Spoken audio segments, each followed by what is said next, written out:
We're back again to play some games. And we are back with Danganronpa. It's time for the trial. And I'm nervous. I'm nervous. Because it's like...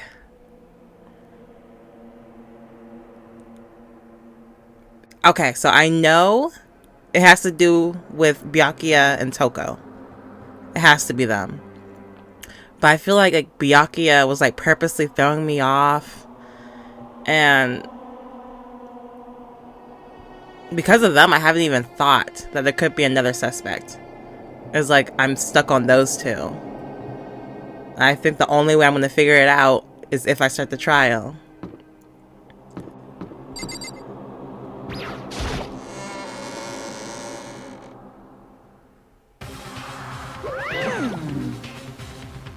And something else. I'm also nervous about the trial because it's been a minute since the last trial. So I don't know if I remember the controls, you know. So. Is everyone ready to... What? What? Am I blind? Or are we missing someone? 1, 2, 3, 4. Oh. Yeah, Toko's not here. And Toko is... You really don't remember? I mean, you literally said her name last episode. Come on! Exactly. Kidding, I'm just kidding. How could I forget that How could I forget that little nut job? She's a crucial part of the class trial this time. See? What are you gonna do? Okie dokie. I'll go ahead and drag her out, kicking and screaming. Just one moment, please. And just like he said, a few minutes later, he reappeared, dragging Toko behind him.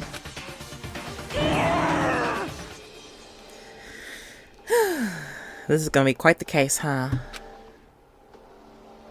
I told him I didn't want to, but he forced me. I can't believe he would drag a girl around. Terrible. You're terrible. Phew. So now everyone's here, right? Okay then, hustle onto the elevator. Let's get this show on the road. I'll see you guys down there. Let's go. So, shall we get going? It's time to find out who killed Chihiro. Chihiro Fujisaki. She was so gentle, so calm and meek. Nobody had any problems with her. Don't show me! So I made the choice to kill a girl like that. And that murderer is one of us. So I feel like it has to be Toko. I haven't even thought about anybody else though. But why would it be anybody else, you know? And then Byakuya, I think he has something to do with this. But I don't see him ever like... I can't see him raising his own finger to kill somebody, you know? He's too classy for that, I guess. I can't see him killing somebody. But it still doesn't mean he's not involved. And I really can't see anybody else. It's like I'm too focused on Toko and Byakuya.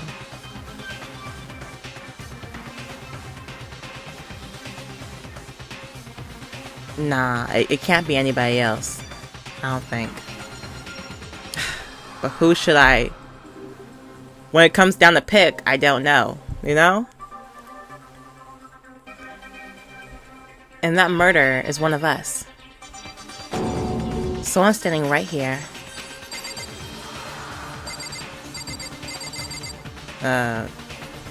Okay. Hey, come on. Toko, man. Those guys are so worked up. I don't know. What's your problem, Toko? Saw that coming. Byakuya.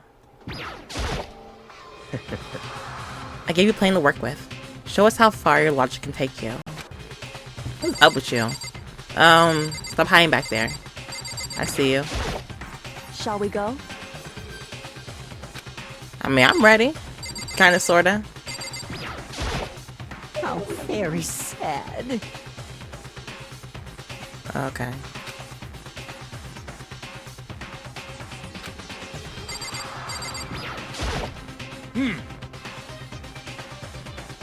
Count on it! Don't call me your bro. Please don't.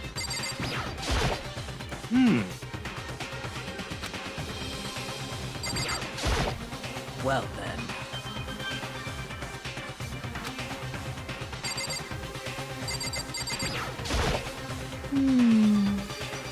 then. Yeah. You think?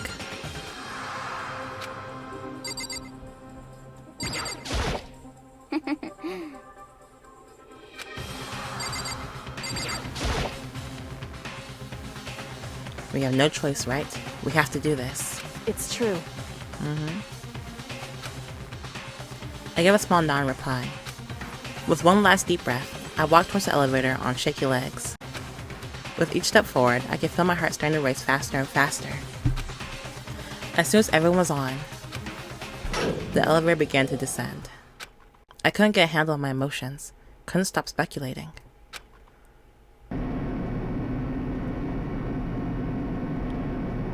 The steel box sank with heavy clunking sounds deeper and deeper into the ground. Why are you standing so close to the door? So close. And as we went deeper, the uneasiness in my heart grew bigger and bigger. The elevator was unaffected, however, and continued to descend without hesitation.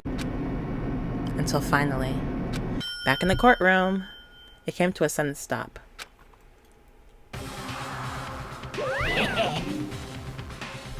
What do you think? I redecorated it. Isn't it so fresh? Isn't it so exciting?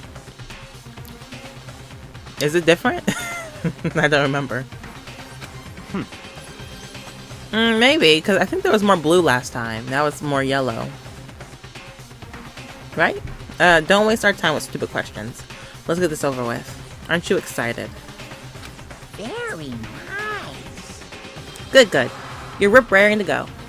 Gotta say, I don't hate it. Not at all. Well, Okay then, let's get the show on the road. thrills, chills, kills! Everyone, please find your assigned seats. And so the curtains open once again. Deadly judgment, a deadly deception, a deadly betrayal. Deadly riddle, a deadly defense, a deadly faith. A deadly class trial.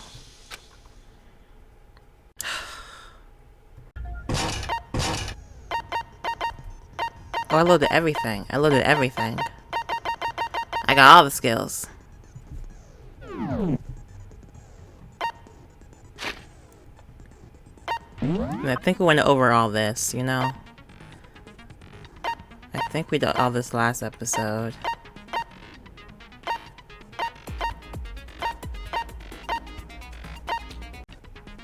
Okay, yeah. I'm ready. I guess I'm ready.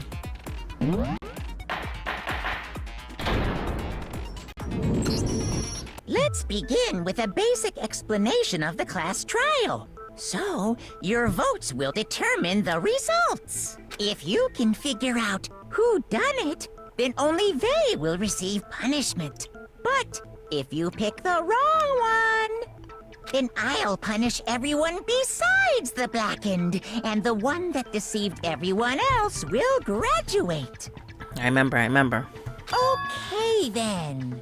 So, first off, let's talk about the murder weapon!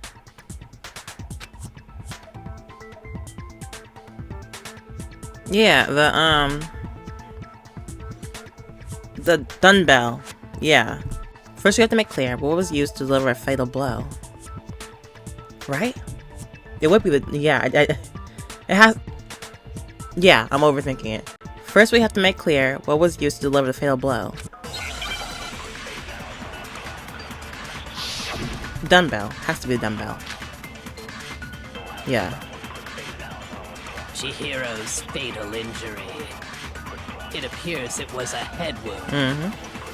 According to the Monokuma file, the killer used a blunt instrument. Yes. But what kind of blunt instrument I could it know. have been? Right?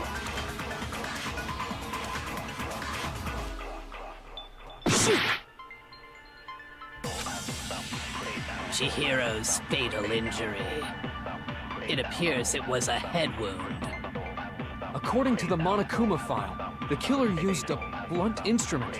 But what kind of blunt instrument The could it have dumbbell. been?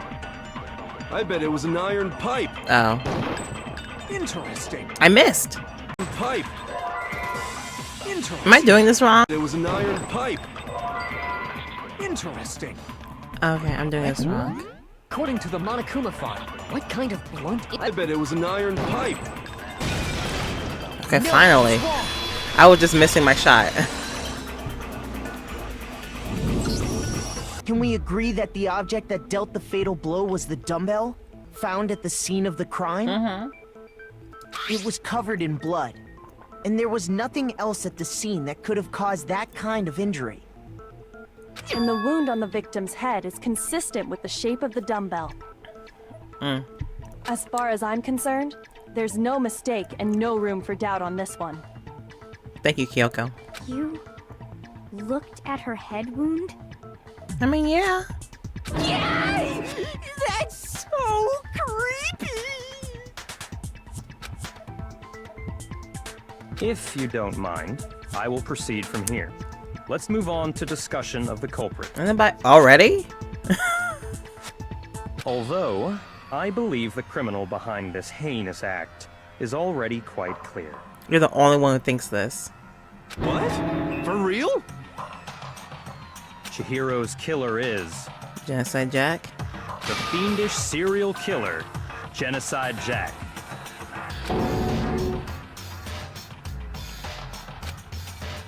Yeah. Did he really kill Chihiro? A new element's been added. Oh, okay, something new. Give me a second. Huh? For this debate, lines of white noise will appear to disturb your reactions. Your truth bullets will disappear if they hit these lines, so think of them as obstacles in your debate. But there's a way to keep this white noise from getting in your way. Press the right mouse button to touch the silencer.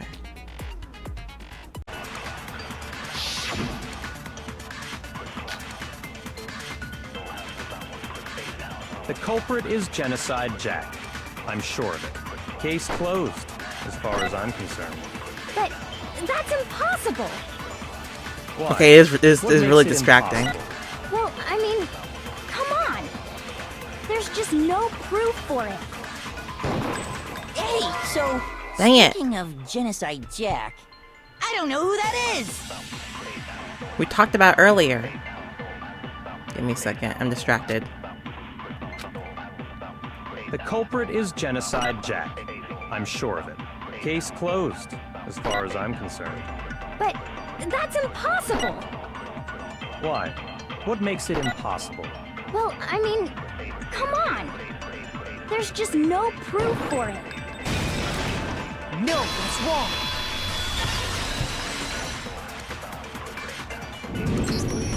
I might know one reason he could be involved. Because of Byakuya, what he showed you. What? I found this file while I was looking around the archive in the library. So why can't Byakuya be saying this? Like, why do you want me specifically to say this? I guess Argue it's some for kind him. of confidential file the police put together about the Genocide Jack case. What? That's kind of weird as shit, isn't it? What was something like that doing in the library? Byakuya, tell him, Byakuya. The why of it is probably more trouble than it's worth. So let's forget about that for now. Okay, weirdo. More importantly, it outlines all the specifics of every Genocide Jack case in exceeding detail. According to the file, there appear to be two defining characteristics in every Genocide Jack case. The first is that a bloody message is found written at the scene of every murder. Oh, that's right. Boob lust. No? No. It's actually bloodlust. But more important is the other characteristic, and it's something that has never been made public. Never made public? What the hell is it? Why don't you tell them, Makoto? Why?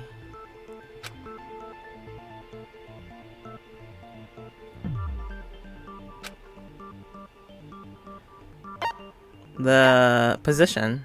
At least that's what Byakuya told me. I got it! Apparently, in every Genocide Jack case, the killer suspends the body in a certain way. Other than the killer, the only people who know about this are the higher-ups in the police department. However, Chihiro was most definitely suspended in the same way. So, how did the culprit know about this when only high-level police officials were aware of it?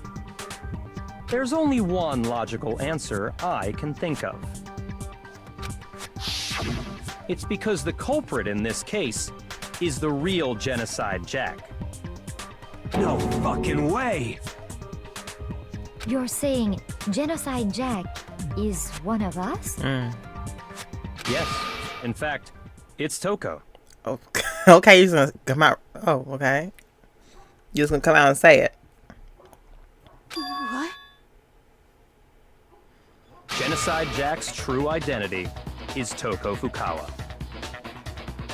You lie! What? Hey, okay, wait, hold on a sec. Toko has, like, bloodophobia or whatever, remember? What kind of serial killer is afraid of blood? Is Toko Genocide Jack? The answer is yes and no. The split personality. Another riddle. Man, why is this gotta be so complicated? It's a riddle for sure. I feel like I understand it. What it means for Genocide Jack to be Toko, but also not be Toko. The answer is that she's not just one person, but multiple people, right?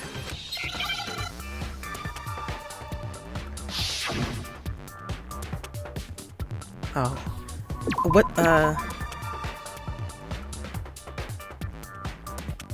Oh, I don't know.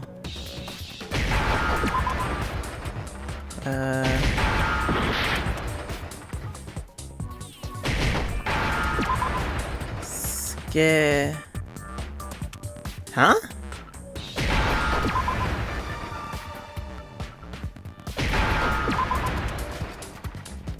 Now I understand. Is it because Genocide Jack has a split personality? I don't know how to say that word. What was that? Where was that word? Skit. I thought it was gonna be schizophrenia, but that's way too long. Huh? I think I read that somewhere in the file too. They thought that the suspect might have, what did they call it? Dissociative identity disorder. Oh, okay. But still, to go and say that about Miss Fukawa is... Perfectly acceptable. Toko's strange behavior after seeing the body is proof enough that she has a split personality. You kind of a snitch, Togami. The one thing that shows Toko have a split personality, it has to do with her behavior. She fainted, her behavior changed, she arrived late. Kind of everything, really. Behavior? Because that was kind of weird. I got it! You're talking about how she started acting totally different than usual, right? That's right. Think back. She fainted when she saw Chihiro's corpse, and then, when she woke up... She was weird. Weirder than usual.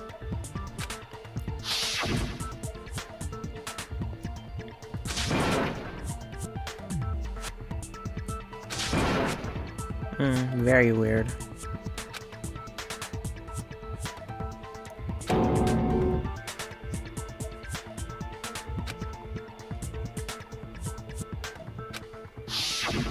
She was acting funny, that's for sure. That melancholy tone of hers completely disappeared. Don't go assigning adjectives to my tone without permission. Not to mention, once she regained consciousness and saw Chihiro's body again, she was utterly calm. In other words, within her is one personality that can handle blood, and one that obviously can. So when Toko trapped herself in her room, it's because she was scared of Genocide Jack?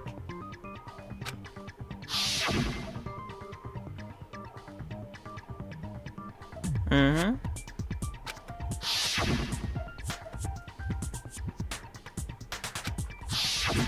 The reason she locked herself in her room wasn't to keep other people from getting in. It was to keep her other personality from getting out. What? Toko was afraid. Afraid of the murderous fiend inside of her. Of killing even more people. How? Yeah. How can you know all this? I do believe you misunderstood her. What she's trying to say isn't, how can you know all this? No. What she wants to know is, how could you tell them? So you guys talked. Y'all did talk. She told you all this. I had a feeling. Huh? Last night, just before Monokuma gave his motive speech, Toko and I had a strange I conversation. knew it. She told me a most interesting story. She said a murderous fiend lived within her, and she was afraid it could appear and attack at any time. And that trepidation is what's caused her to have such a bleak attitude. Isn't that right, Toko? This is all a lie. Right, Toko? You said you wouldn't tell anyone. What? You promised. I can't believe you lied. I mean, Toko, that guy looks like untrustworthy, you know? He don't care about your promises. You have only yourself to blame. You came to me with your tragic little story. I didn't ask you to. This is the real world, not some romantic fantasy fairy tale.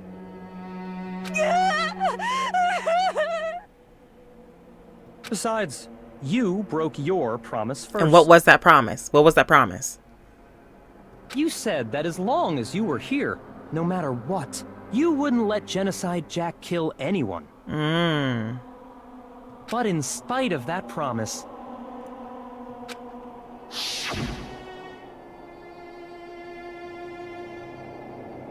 Yeah. Sorry, I'm locked in.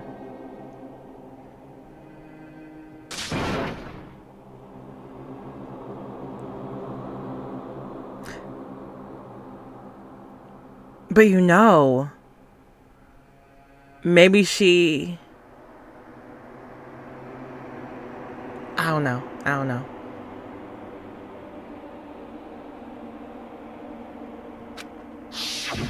You said if I kept my promise, you would go out with me. Did he say that though? That's the only reason I promised. How many times do I have to tell you? I never said that. But you weren't able to do it. You just couldn't resist that rush you got from killing, could you? What if Toko's innocent? I want to hear what she has to say. I tried. I swear I tried to control it, But your efforts were useless. What a disappointment. I hate you. No, it can't be this easy, right? Well, the opening act is nearly finished. All that's left is to hear from the person in question directly. The person? Genocide Jack? You don't mean... Oh, we're gonna go try with Genocide Jack. Toko's body suddenly lunged backwards.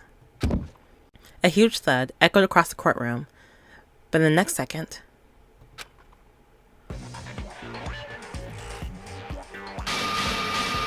Well, hello there! Is it me you were hoping to see? Genocide Jill.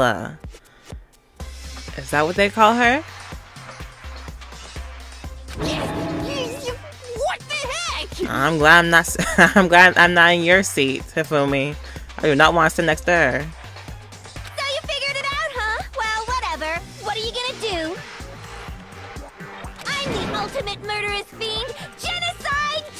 Or better yet, let's go with Genocide Jill!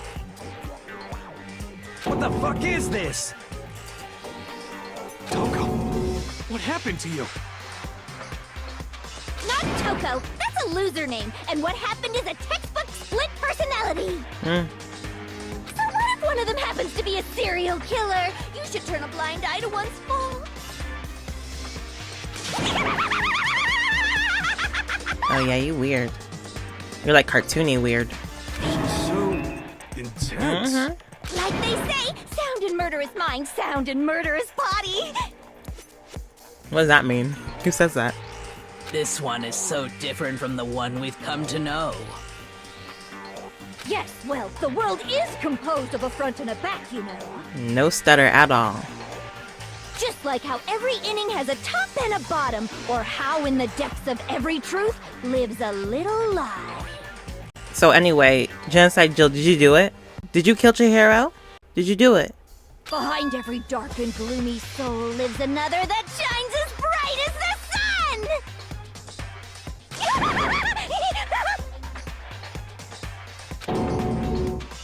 This is the murderous fiend, Genocide Jack? This is beyond insane. Miss Jack, Jill, can I ask you a question? You sure about that? What's up? Some of us think you might be the mastermind behind our entire situation. What are your thoughts on that? Did you do it? Well, I'll tell you, I am the mastermind of all masterminds! Just kidding! Then it's not true? Did you kill her? Of course it's not true! How dare you try to link me to that creepazoid? And another thing, the police and government and society in the outside world are totally powerless! I mean, they just let this idiotic, bloodthirsty maniac go buck wild all over town! Sure, I'm a bloodthirsty maniac, but life is pain, right? To live is to hurt other people.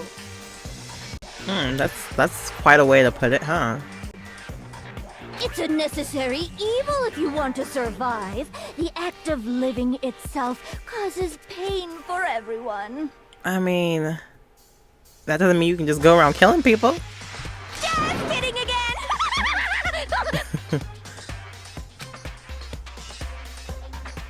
This should be enough to convince you. This murderous fiend Hold on, is Byakuya, responsible for hold Chihiro's on. death. Hold on. Because let's hear her out. There's clearly a motive, so there should be no doubt. A motive? I'm still in doubt. Kinda, sorta. Remember what Monokuma told us? If someone didn't murder and graduate within 24 hours, an embarrassing memory or secret would be revealed. Well, let's assume that Toko's secret was about Genocide Jack. If a secret like that came to light, Toko's life would have undoubtedly been forever ruined. So she had a very clear motive to never have that side of herself exposed. Interesting. Very, very, very Genocide Jack, I mean, Jill. Can you just say it? Did you do it or no? Say it, please. But sorry, as much as I hate to admit it, I'm not the culprit. I believe her. I believe her. Because serial killers are super proud, right? There's absolutely no way they wouldn't announce that they did it. Especially her. But then now, who done it? But I cannot imagine anyone other than you could murder someone in such a bizarre fashion. Maybe so, but nevertheless, it's the truth! Do you really expect any of us to believe you? I low-key believe her, but then that throws a wrench in everything. Yeah, I could never believe a word you say, you monster! You know, because she seems like the type to announce if she kills somebody. Just from this first introduction, right? There's no reason for her not to say, I didn't do it. Maybe. maybe she's totally right about that, but something's still bothering me. What she said. I need to get some more details about all of this. Dang, now it's like... See, I told you.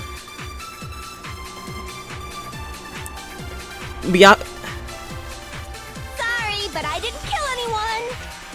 You say that, but do you really expect any of us to believe it? Perhaps if you had an alibi, that would change things. Oh, an alibi, huh? Now we're talking.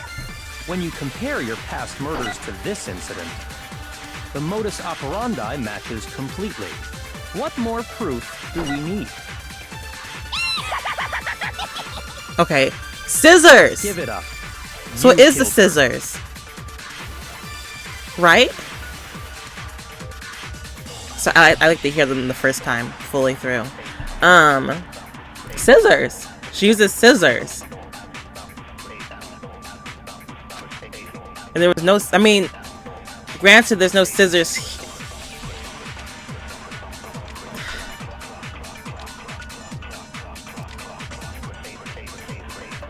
I don't know.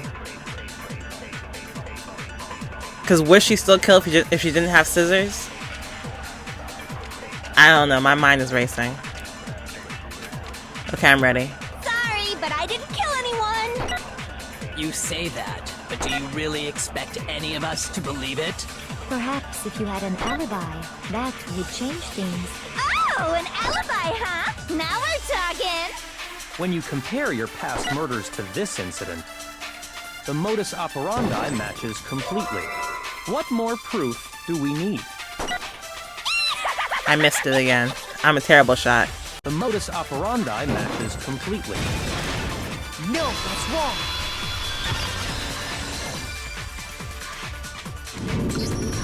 Are the methods of murder really exactly the same? Because I did not so mention the sure scissors about that. earlier, but I wasn't sure it was the big deal.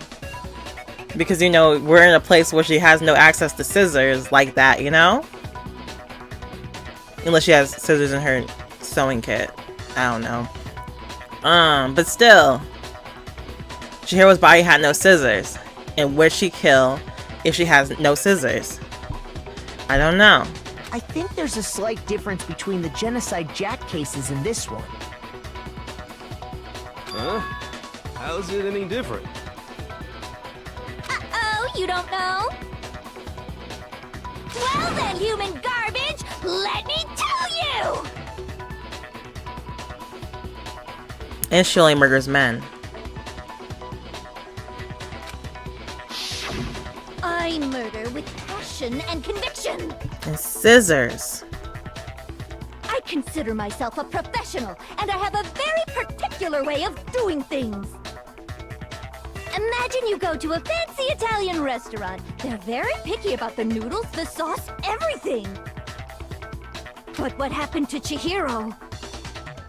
It'd be like if that same Italian restaurant started using ragu or Chef Boyardee.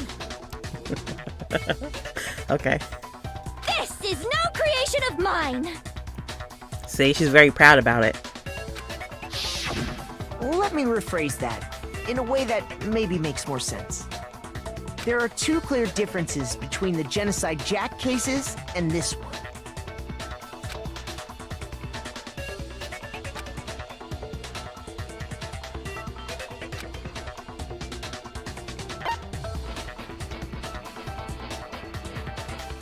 I got it! Oh. For one, the cause Was of I death wrong? is different. In the Genocide Jack murders, all the victims were killed the same way. According to the case file, they were all apparently killed with a pair of scissors. But Chihiro died from a blow to the head, right? You're right. That's what I was thinking about. I was thinking about the dumbbell at the beginning.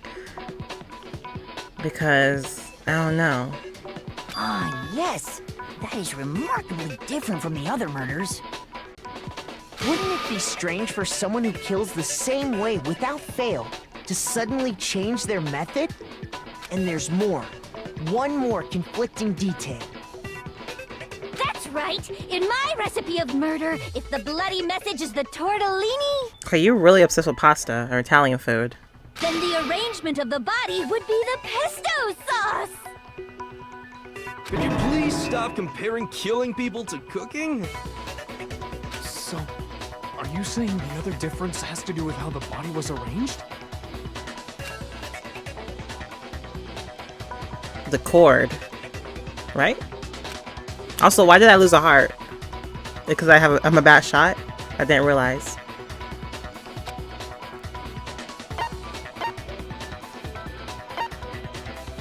I got it! Oh, I got my heart back. Do you remember what the killer used to suspend her? They used some kind of rope to hang her up by her wrists. What is your point? Well, in all the previous Genocide Jack cases, something else was used to suspend them. The scissors.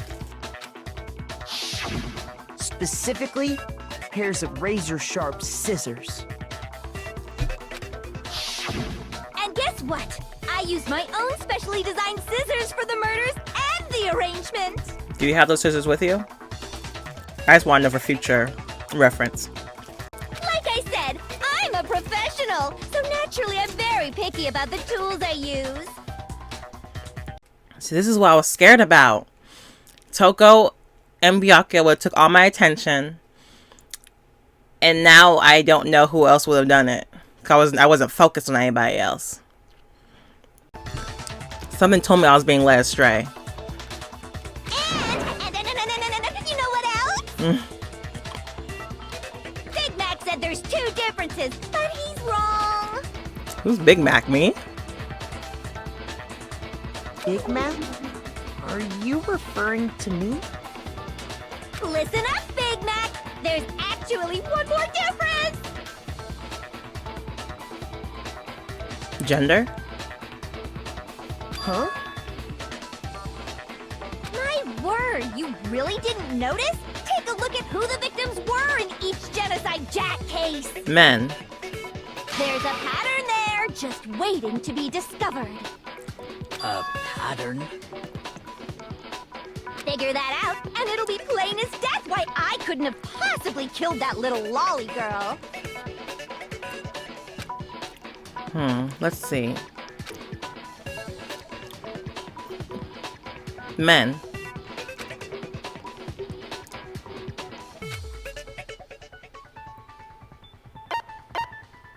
I got it!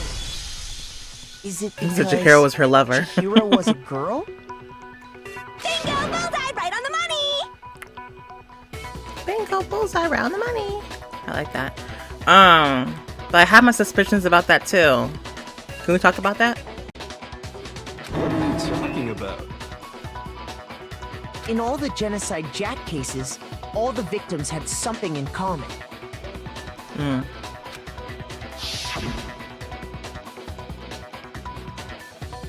Ken, Tetsuhiro, Shoji, Kano, Takashi. See, I noticed that from the beginning. Big brain, big brain. Kamasuda, Takafumi, Uchida, Takashi, Yuto. There's no end to it. They were all guys? Yes. That's right! The people I kill with such passion and conviction are all adorable little men! I can't believe I said it! I'm so embarrassed! The hell is wrong with you? I can't help it! I'm just a full-throttle boy-on-boy fangirl, and the mopey side of me just hates it. What's wrong with you? But now I'm on the fast track to becoming a full-fledged fan madam! So, since Chihiro was a girl and not an adorable little man, you wouldn't kill her? Would an Italian chef suddenly start making ramen just because they're both noodles? Don't be stupid. I think Kyoko should join in. Can you say something? I have too much passion and conviction to cross that line. That's the absolute reality of the one and only. We get it. You've clearly explained your hobby and your philosophy. But that's not all there is to it. It's a different matter entirely, when you're forced to kill in order to survive. Quiet, lowly cur! Oh? Is that how you talk to him? Lowly cur? Oh? I would never kill for a reason as petty as mere survival. I didn't think you would. You don't care about any of this, do you? And if by some fluke I did kill to survive, why would I bother with the message and arrangement? It'd make me the obvious suspect! That does make some amount of sense. Plus, whatever reason I have for killing, I would never leave out my prized scissors! Who would go out of their way to use a big, stupid, heavy dumbbell? Maybe you used the dumbbell because you couldn't find any scissors in the school?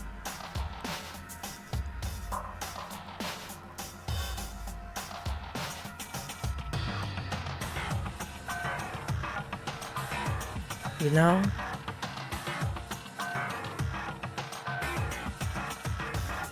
Sorry, I'm thinking about who else it could be. I think could it be? Sorry, let's finish it. Let's finish this. I feel we're getting nowhere. But now I have another suspect in mind. Any scissors?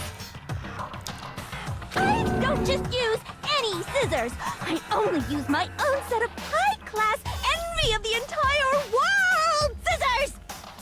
I like Genocide Jill. She's fun. Okay, whatever. There still aren't any in the school. Right? Are you sure about that? Dang it. There sure is. There sure is. She's fully equipped!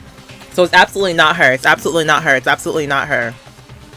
Because why would she not use her scissors? That's right! So I can kill anywhere, anytime! Why would I resort to dumbbells or rope when I have my trusty scissors by my side? Go ahead, tell me I'm wrong! You can't, can you, gutter dogs, all of you! Not to mention, I have no clue how to tie a good knot! So rope's totally out of the question anyway!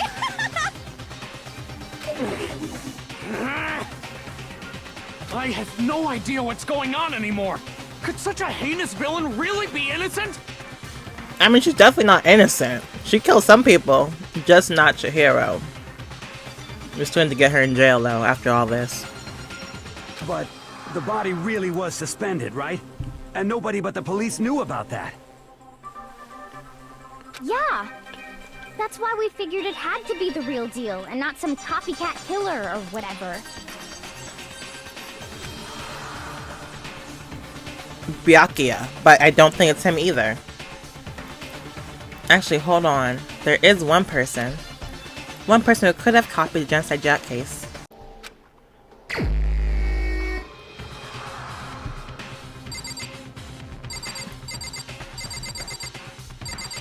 But nah, we gon' die. Why you look like that? The only person who saw the case files is Byakuya. But I feel like Byakuya wouldn't kill. He's, like I said, I feel like he's too classy for that. But like, he's the only person that I should pick. Because nobody else be in the library. Definitely not Sakura. Not you. Now, why would you be in the library, you know? But like,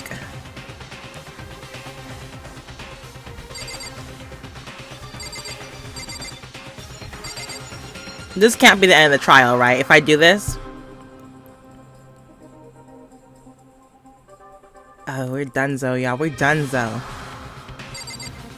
But like, logically, I have no reason to think it's anybody else. So I'm hoping that I'll pick him and the story keeps going. Because even though I don't think it's him. Here's my answer. Byakuya, it's possible you could have found out, isn't it? Okay, yeah. Because I don't think that's the end of the trial.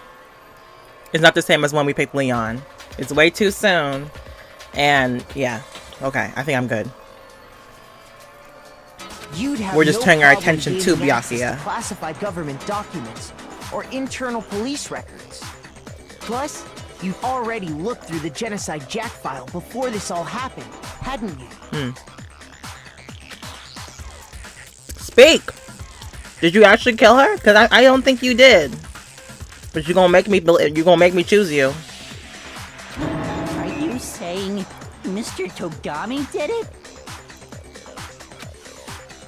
Speak! Then the reason he pushed the theory of Genocide Jack being the killer so hard was because he wanted to pin the crime on her. So, he rearranged the scene to disguise it and make it look like I put my stamp on it. The adorable glasses man was behind it all. Oh, I'm on fire! Well, Byakuya, what's your response? I see. So now the suspicion falls on me. Sure did. I'm still giving you the benefit of the doubt, but you better speak up. Then I must ask, when would you say I began acting suspicious? Surely you must have an answer. Since the day I met you. Since the day I met you, you've been weird. Not saying you did it, but you're weird. Weirdo. Looking back and thinking about it now, the way you were acting right before we discovered the body was a little strange.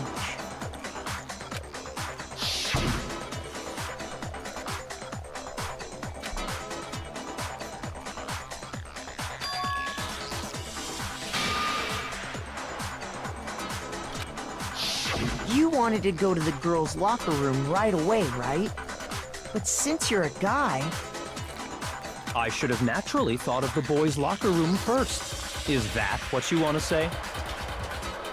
The victim was Chihiro, a girl. Hence why I said we should check the girls' locker room. Nothing strange about that, I'd say. Hold on, I have my theories. On the contrary, there's something very strange. Okay then, what's so strange about it? Go ahead, share with the rest of the class. There was a clear contradiction in what Byakuya just said. I had to make it clear to everyone. Oh gosh. Truth flashback. If you aim at a weak spot, hold down the left mouse button. They'll memorize that weak spot. This memorized phase can only be shot once as a truth bullet. If you shoot or change the truth bullet, it will disappear with your truth cylinder.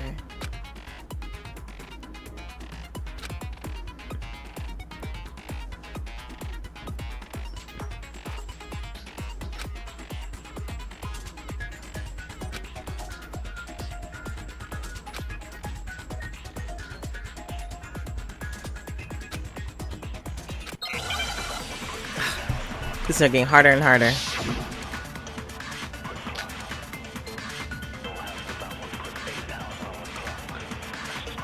So, you said Byakuya was acting kind of weird before we found the body. But he was acting weird... how? If you're presented with the opportunity to check out the girls' locker room, You absolutely take it. Fumi, be quiet. That's a natural reaction for Be quiet, any be quiet, guy. be quiet. The victim was Chihiro, That's who was true. a girl. So of course I would suggest we check the girls' locker room first. There was no time for pointless distractions. What's so strange about that? I wish you'd taken me with you. Oh my goodness, can you be quiet?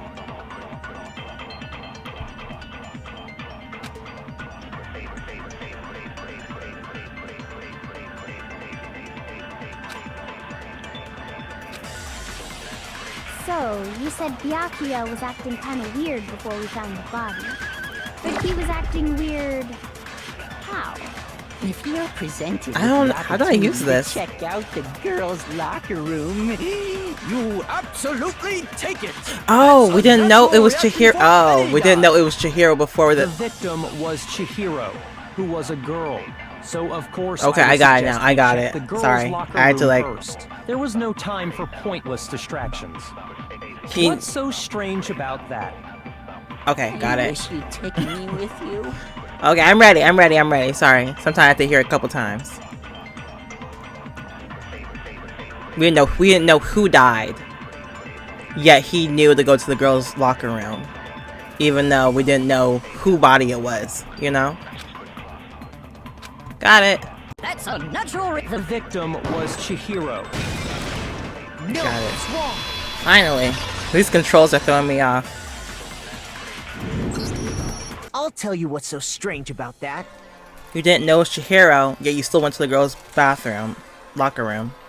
Because up until we actually discovered the body, we couldn't have known who the victim was. So your claim that you went to the girls' locker room first because Chihiro was the victim doesn't hold up.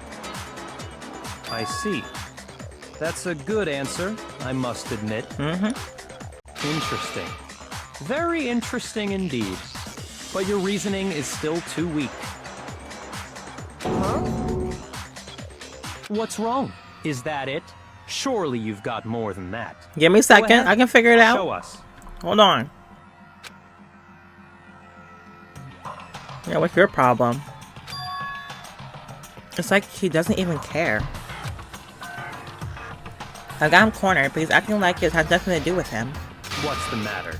You're not finished already, are you? There must be more to it. There is. I think. There is more to it. Think about it. Finally, say something. We just talked about the differences between this case and past Genocide Jack incidents. Is Genocide Jack still here? I haven't heard from her in a second. The proof you're looking for is hidden in there. Oh? Proof that I'm the culprit, you mean? Girl, I want you to chime in, because whenever you say something, everything just clicks for me. Kyoko, please, help me out. The difference between this case and the other Genocide Jack murders. The evidence that proves Byakuya is responsible is hidden in there. What could it be? Let me think about it.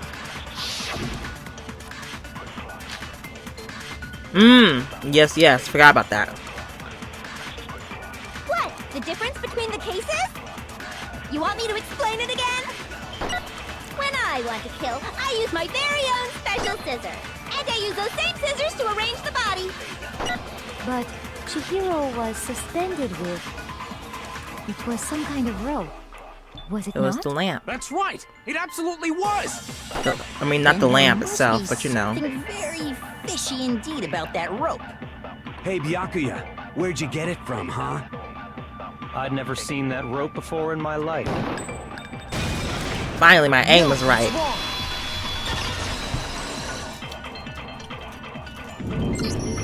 Actually, you know exactly where it's I'm from. pretty sure you have seen it before. Because, you see, that rope, or should I say, that extension cord? What? An extension cord? Byakuya, you've used the extension cord in the library more than once, haven't you?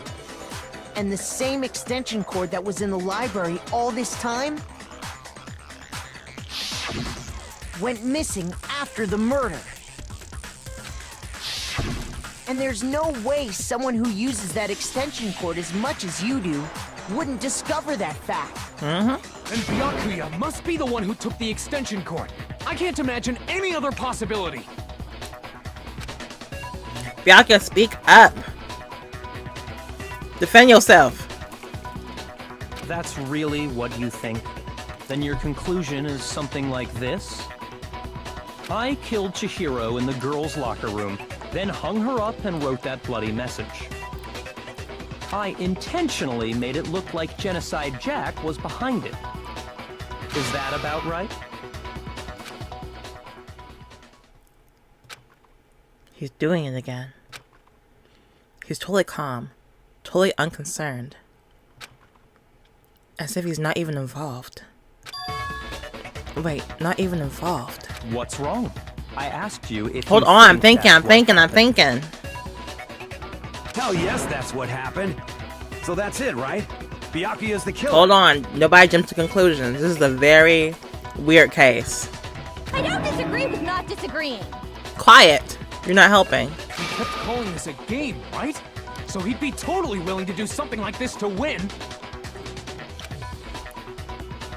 Hold on. Sorry, but could we hold on just a second?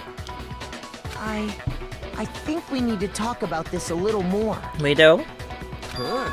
Do we really need to? We've already decided who did it. I'm not convinced. I know, but still. There's something that's still bothering me. Is that right? And what, pray tell, is still bothering you? I killed her in the girls' locker room.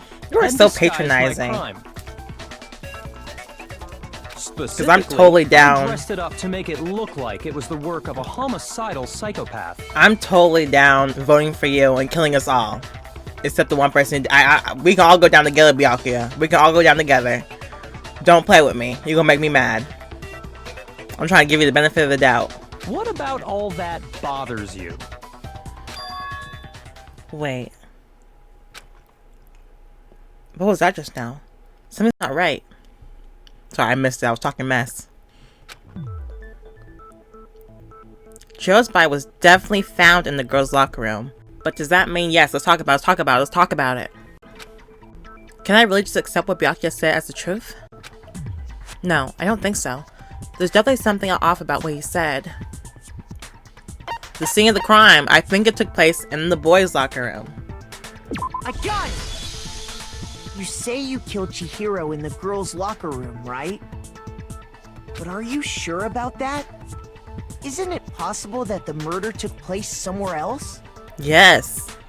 That's why there's blood. That's why the rugs were switched and the posters were switched. How disappointing. What kind of question is that? Even in the world of disappointments, this is a true Let me letdown. cook. Let me cook, Byakuya. Let me cook. Because you don't know nothing. She was found dead in the girls' locker room. There is absolutely no question about that. How could the scene of the crime have been anywhere else? Watch this. Watch this. Watch what I do. Watch what I do. Well, I think it's entirely possible that she was killed somewhere else, then carried there later, along with the rest of the murder scene. Hold on. Let me cook. The rest of the murder scene? Let me get to it. That was awfully specific. Please tell me you have a reason for saying Why are you all mad that. about it? Hold on. I'm believe trying to save I do. you. Hey, Byakuya. Did I just take you off guard? Love to see it. When the story suddenly moved to the crime scene, Byakuya, who'd been so confident up till now, maybe Byakuya never even realized the actual scene of the crime could have been somewhere else. Hey, don't just move on without permission. What do you mean she was killed somewhere else? Taka, let me cook. Come on, Makoto. If there's any chance the murder took place somewhere else, let's see the proof. I got you. I got you. Hold on.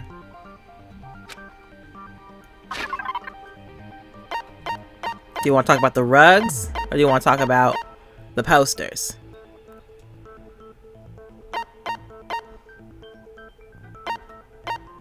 Let's talk about the posters. I got it! The proof that she was killed somewhere else is the poster that's hanging in each locker room. Your proof is some posters? The poster in the girls' locker room was a picture of a big-boobed supermodel. Don't know why you had to phrase it like Don't you think that. that's kind of strange? Why would the girls' locker room have a poster like that? I bet those massive jugs of hers were totally fake! We're not talking about that. Meanwhile, the boys' locker room had A boy band. a poster of the super popular boy band Tornado. Again, that doesn't really seem to belong in a boys' locker room. tell him. So you're saying that maybe the posters were switched? Mm-hmm. And I got something else for you. And there's one other thing I noticed about the locker rooms. You know what I'm talking about, right, Sakura? I got something for y'all.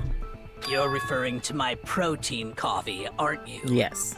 Protein coffee? While I was in the girls' locker room earlier, I spilled some protein coffee on the carpet. But I noticed that after the murder, the stain had been totally scrubbed away. No, it's not that the stain was scrubbed away. It was moved.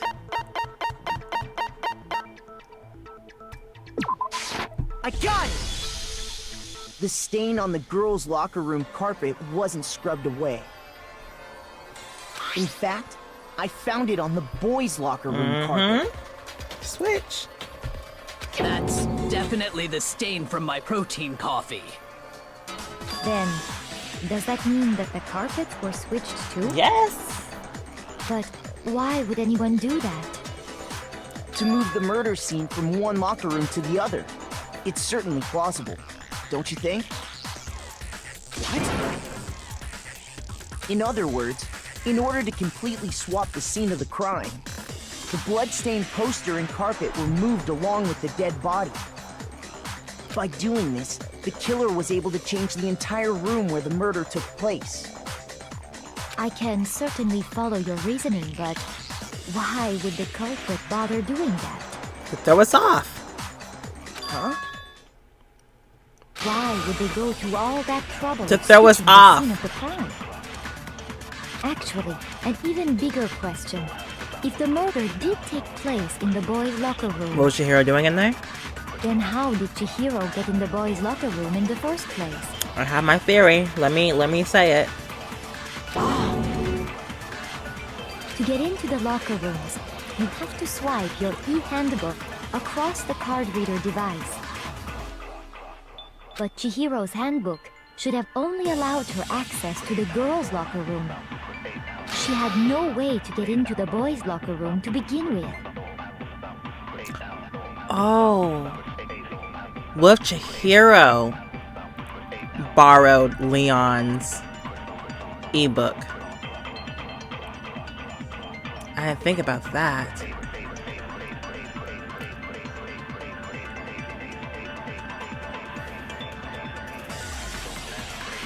I don't know. But then... No, they really... I don't think there'd be a reason for that.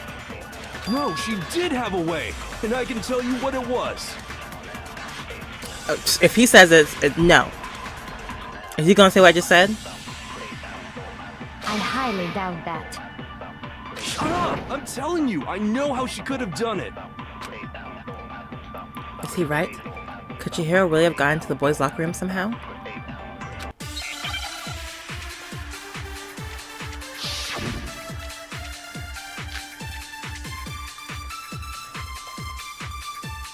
Is it really possible? Could Chihiro really have gotten into the boys' locker room somehow? Ah! I got it! She must have hacked her e-handbook! She was the ultimate programmer, after all. I'm sure that would have been no problem for her. No, I don't think that's it. She used the thing that was in the main hall. Huh? What thing? I'm talking about Leon's handbook, of course. If she had that, she could get into the boys' locker room no problem.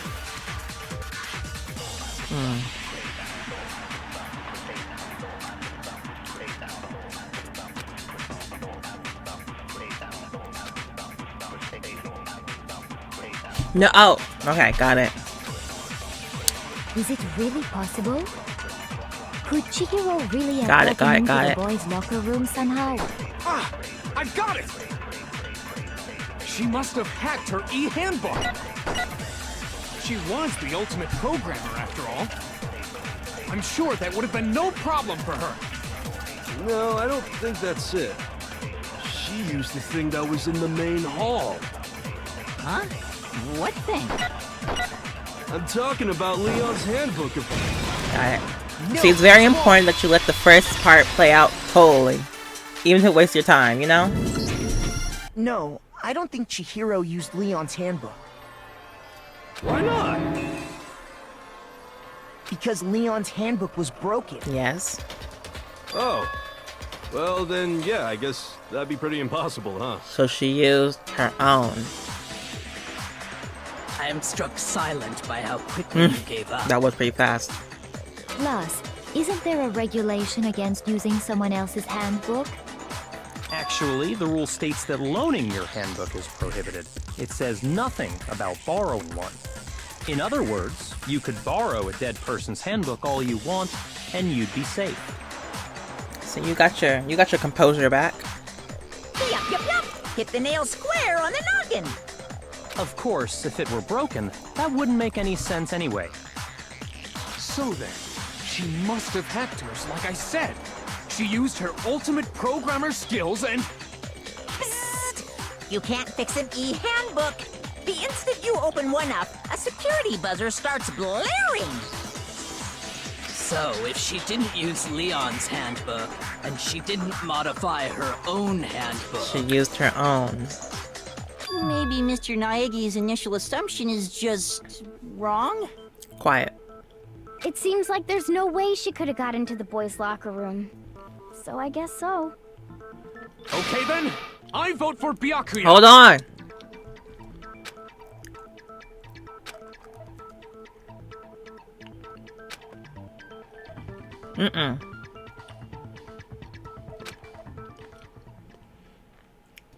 Hold on a second. Thank you, Kyoko. Whenever you open your mouth, things just change. I agree with you, though. I think you're on the right track. What the? You finally decide to open your mouth and that's what you've got to say? Let her cook. There's no way she could get in the boys' locker room, right? So... Why are you so sure she couldn't get in? There's still one other way she could have gained access. Her own. What? What are you talking about? What other way is there? Well, to explain that, You gonna hand it off to me? why don't we take a little break from the trial? I'd like you all to come see something. Wait! Just what do you think you're doing? Oh. Don't worry. This'll make the whole trial more exciting. I'm sure that thought must please you. Huh? It'll make things more exciting? Well, alright then. I declare an official class trial recess! Wow. For real? Now then, what is it you want to show us? It better not be boring or I'll be very unhappy! Oh, I have no doubt it'll meet your lofty expectations. So, shall we go? Well, I'm surprised. We headed off with Kyoko in the lead. And where she took us was...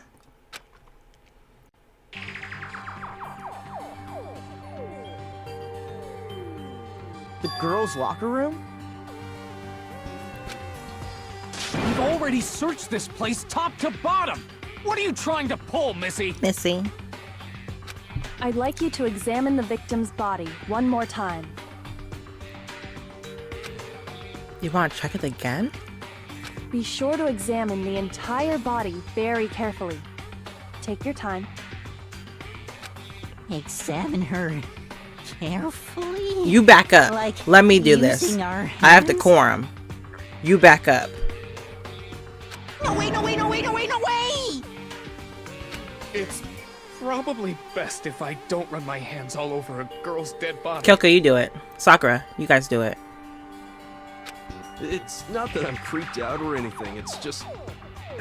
based on religious grounds, you know? Very well. Thank I'll you. do it. But you're a girl. You shouldn't have to touch a dead body. Just let one of the boys do it. No, it's okay. I think Chihiro would rather have a girl examine her. So just leave this to me. Sakura. What is this? some kind of secret girl-on-girl action? Is that what you two are about? Why are you still here? Can you turn back to Toko? That's not it at all. Stop screwing around. Okay, here I go. I'm sorry, Chihiro. Please excuse the intrusion. Putting her hands together in a brief prayer, Sakura then began to quietly examine her body. Be sure to check her entire body, and I believe we will solve this particular mystery. Her entire body? I know you say that, but... What? This is... What is this...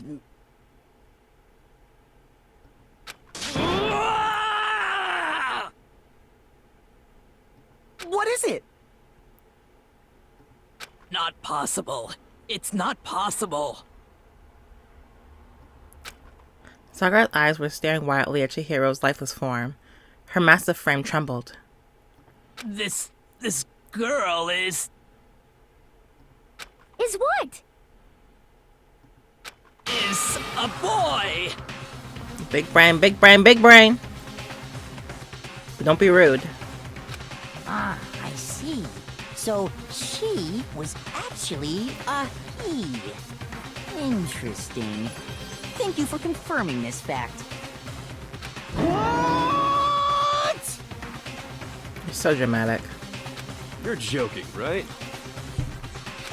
I wouldn't joke about this. Then it's really true?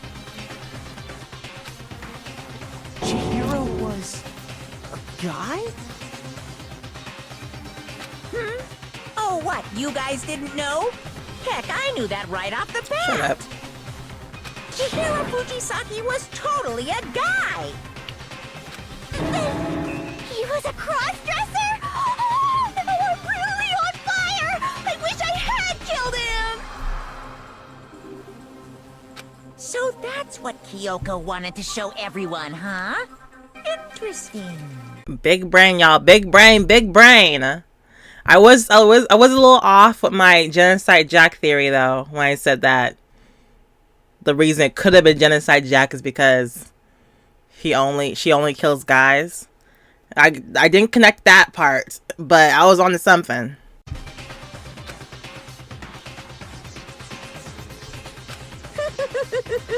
Yes, that certainly does make things much more exciting. Now let's ride this wave of excitement back to the courtroom and get back to the trial. Ahem. I do apologize for keeping you waiting. Now then, let's resume the class trial. We've all just learned of the shocking revelation that Chihiro was actually a boy. Let's pick up from there.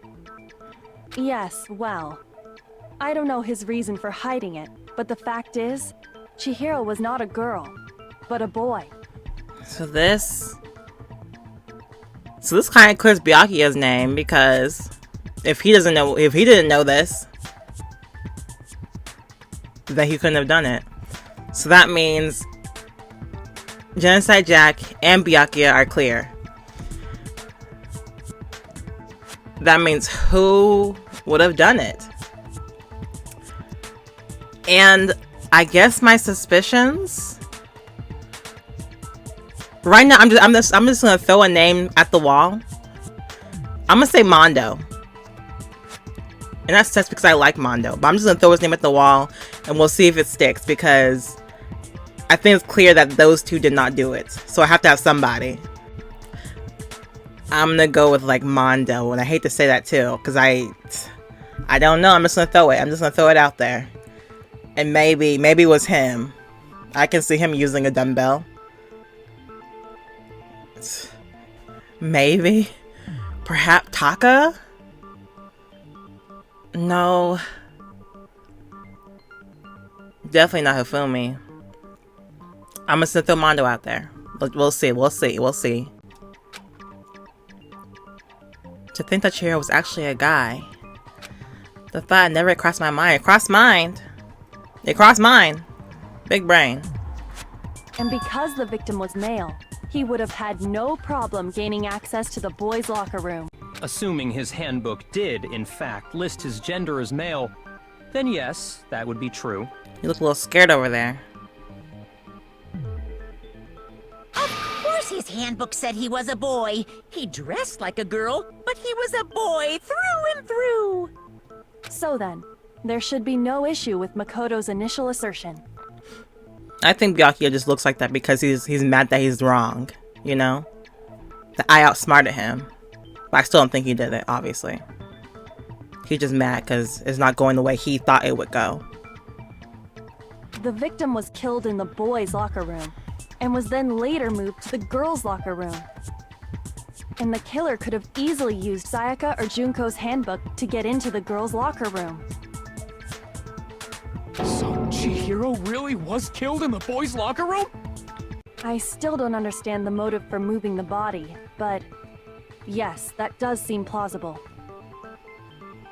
Well, I must admit, I did find it rather odd. See, you're just mad that it's not going your way. I knew he felt a little off. There was a certain incongruity to his female body. Are you sure you know? This is a most titillating situation! So now everything has been connected. All the mysteries have finally become clear. Except the culprit. Okay, well, connected or clear or whatever. We still think you're the killer, remember? Very interesting. This has become very interesting indeed. He's off in his own little world. What about you, Makoto? After everything we've learned, do you still think Byakuya's the killer? I don't. I never did. Well, without a doubt, Byakuya is the one that made Chihiro's death look like Genocide Jack did it. But Did he just really want to put Toko away?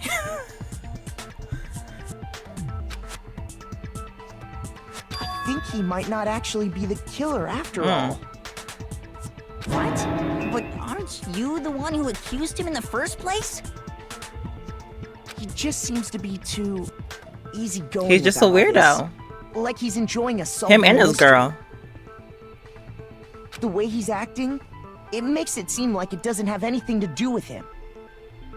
And you think that might be because it doesn't have anything to do with him? Plus, the evidence he left behind was a little too... how can I put it? Overt. He consciously chose to use the extension cord, knowing it could connect him to the murder. At least, that's how I see it. Byakuya, say something. You said to cause trouble. And Byakuya, when you found out the murder took place in the boys' locker room, it seemed to rattle you. And then again, when you found out Chihiro was actually a guy. If you really were the killer, that stuff wouldn't have had any effect on you. So that's your thinking, huh? Well, it bothers me that you don't have more concrete reasons, but... it's fine. I guess I'll mark it as correct, for the time being. You just can't give me my flowers? Mark it as correct? He's right. I am not the culprit. But you was fine with people just assuming you just like to cause trouble. You just want to be in the mix.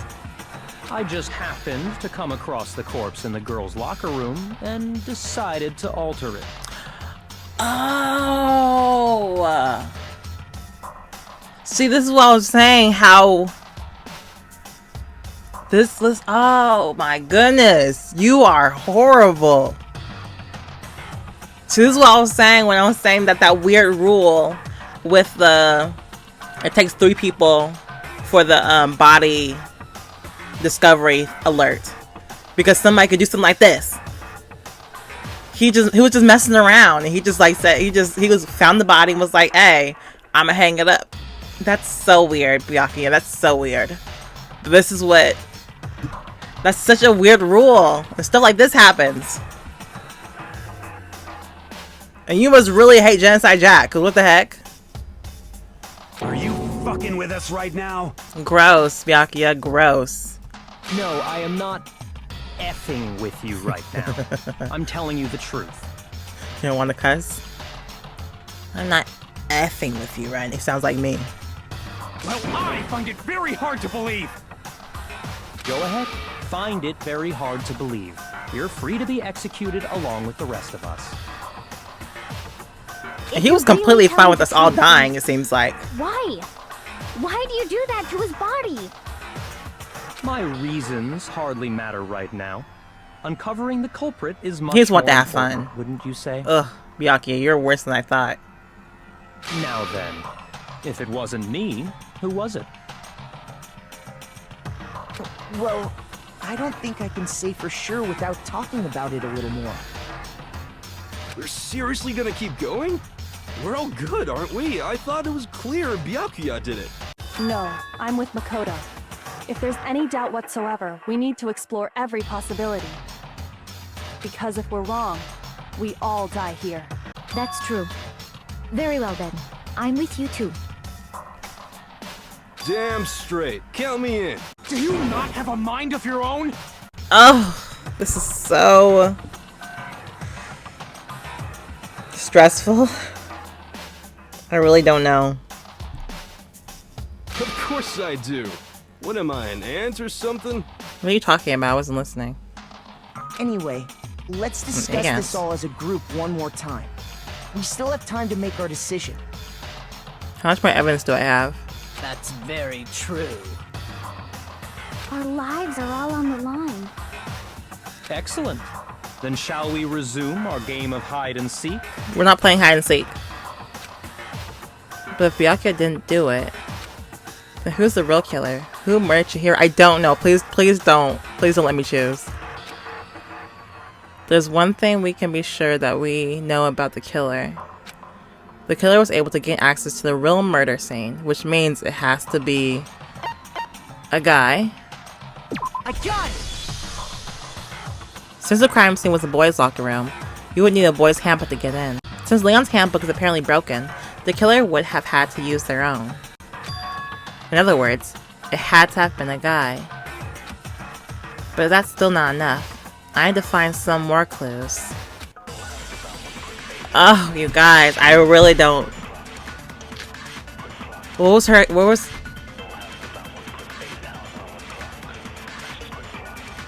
Isn't there a single clue that... Wait, can I don't know what Celeste's thing was. What was it again? Oh. On the night of the murder, right before nighttime, Chihiro was spotted leaving the warehouse. It seems she was stuffing some blue exercise clothes in a duffel bag. Presumably she was on her way to exercise. But the clothes were found at the... But the clothes were not found at the crime... Oh, I forgot about that. But the clothes were not found at the crime scene. Celeste had not told anyone other than Makoto about this encounter.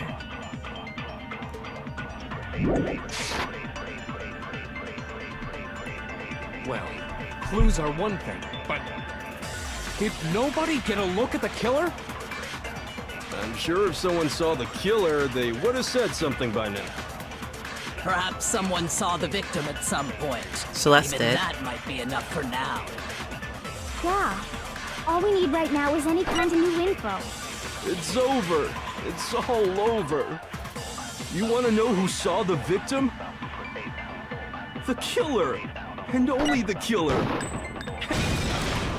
No, that's wrong.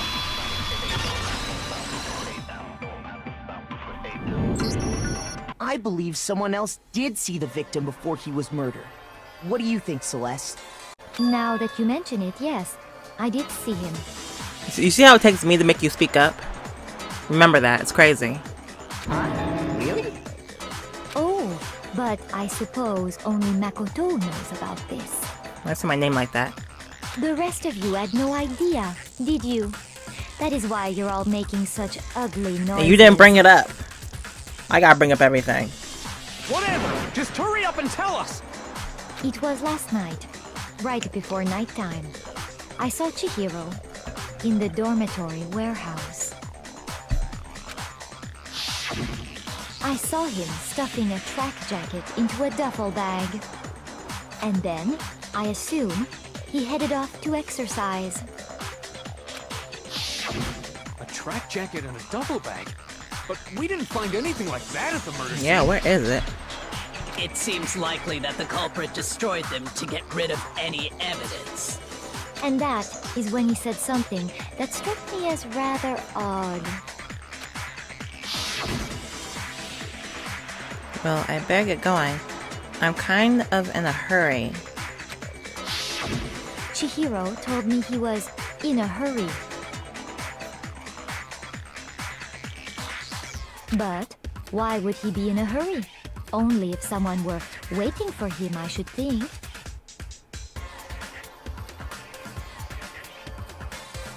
Maybe someone who promised to work out with him?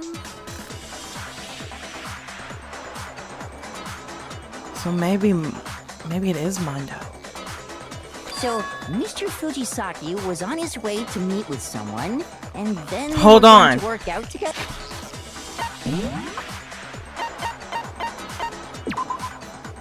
She had told anyone willing to listen she wanted to get stronger. Soon. Oh, wrong button, sorry.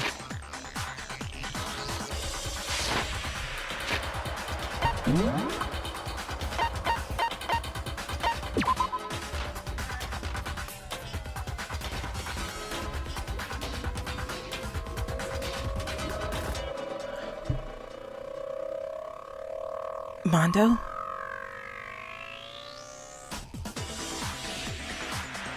Uh-oh. Mondo, it's not looking good for you, bro. It's not looking good for you, bro. It's really not looking good for you right now. I'm sorry to say. I fear it's not looking good for you. Because why do I have this? Did you speak to Chihiro and tell her that you work out with her?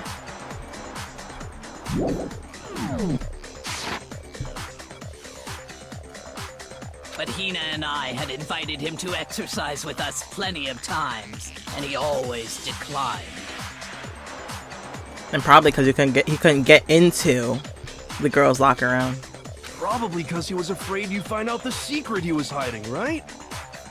Which means that conversely, he must have trusted whoever he was meeting with very much.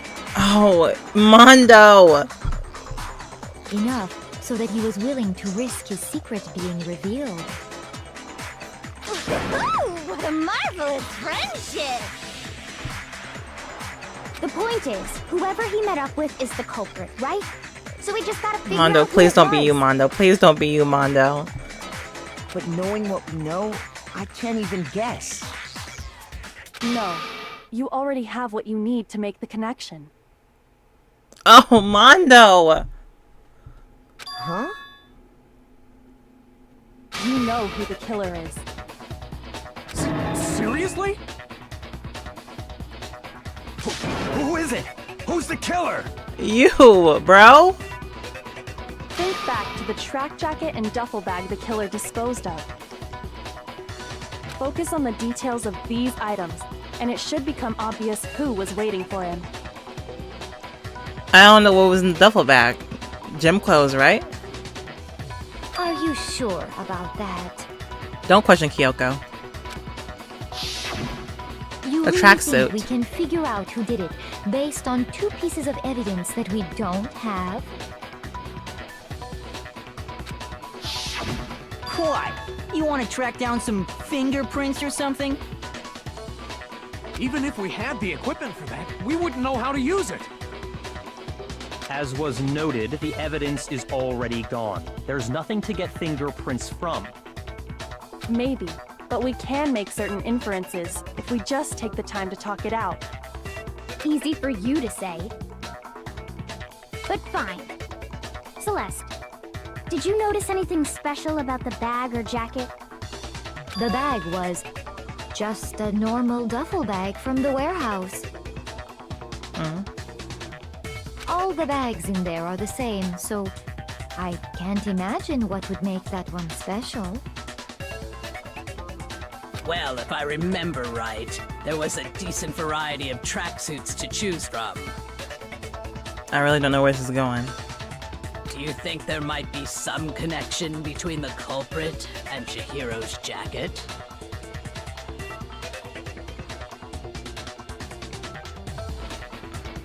Perhaps.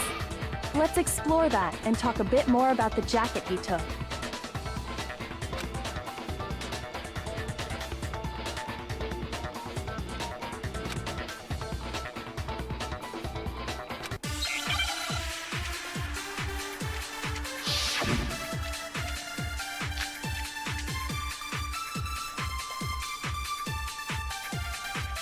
First of all, we know where Chihiro was heading.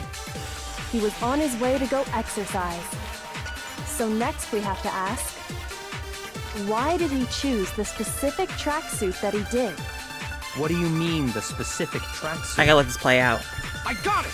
He picked that tracksuit because it matched the one the culprit was wearing. So, what you're saying is, the killer was wearing the same blue tracksuit as him? My tracksuit is black. Nobody asked you. I don't even have a tracksuit. Cause exercising sucks. Have I ever seen Mondo in a tracksuit? tracksuit? Personally, I got it from the warehouse, if you must know. Did any of that really help us get any closer to figuring out who the culprit is? No way. Not a chance. You heard him, right? What he just said without even realizing it?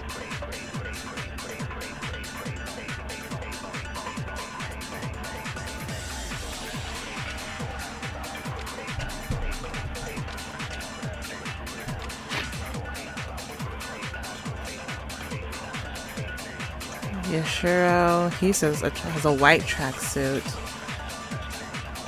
Fumi doesn't have one. My tracksuit is black. Blue tracksuit. I have a white tracksuit, personally. Hold on. The killer was wearing the same blue tracksuit as him. My tracksuit is black. I don't even have a tracksuit because exercising sucks. I have a white tracksuit personally. I got from the warehouse, if you must know. No way, not a chance. You heard him right? We just said without even realizing it.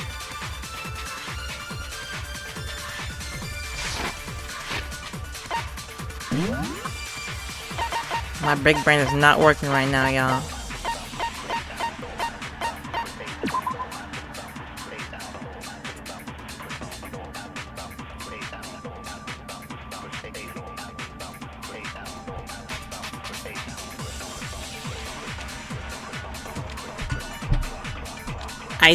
I don't know.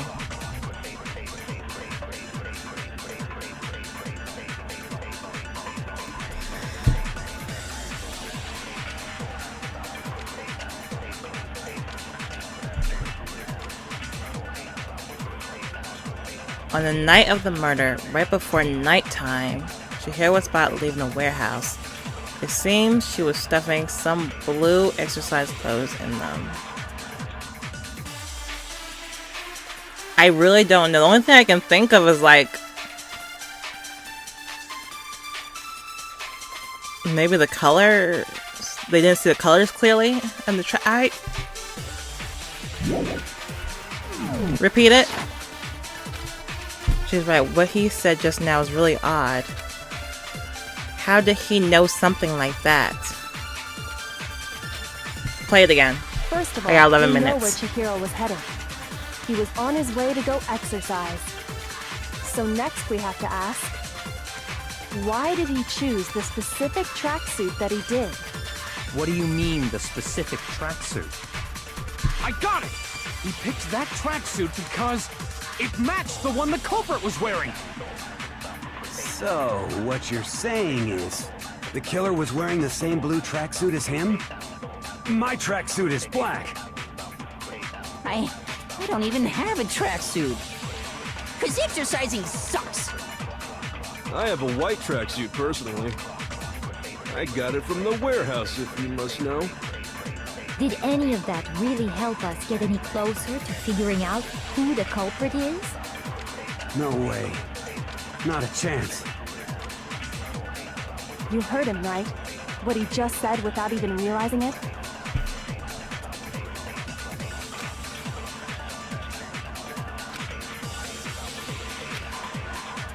First of all, we know where Chihiro was headed. He was on his way to go exercise. So next we have to ask, why did he choose the specific tracksuit that he did? What do you mean, the specific tracksuit? I got it! He picked that tracksuit because it matched the one the culprit was wearing! So, what you're saying is, the killer was wearing the same blue tracksuit as him? My tracksuit is black. I don't know.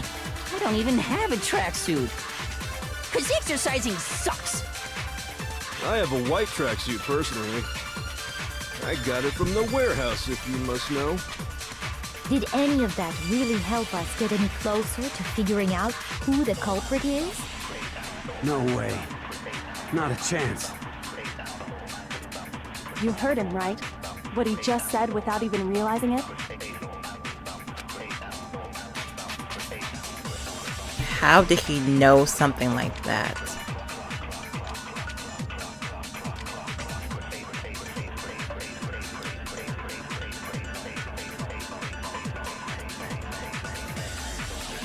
Let me cook.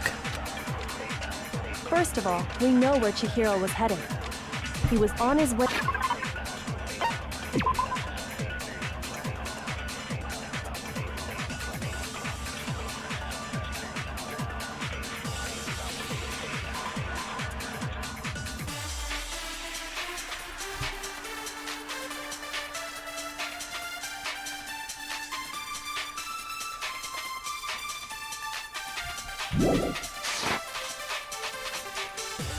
So next we have to ask, why did he choose the specific tracksuit that he did?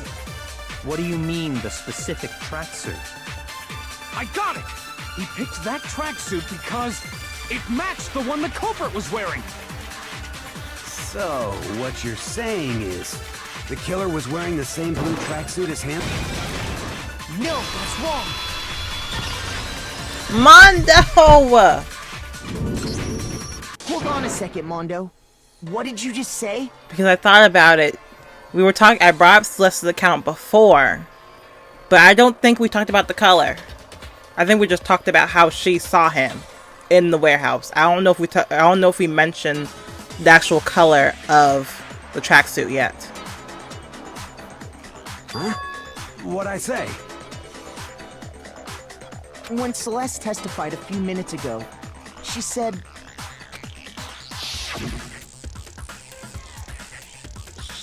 She didn't mention the color.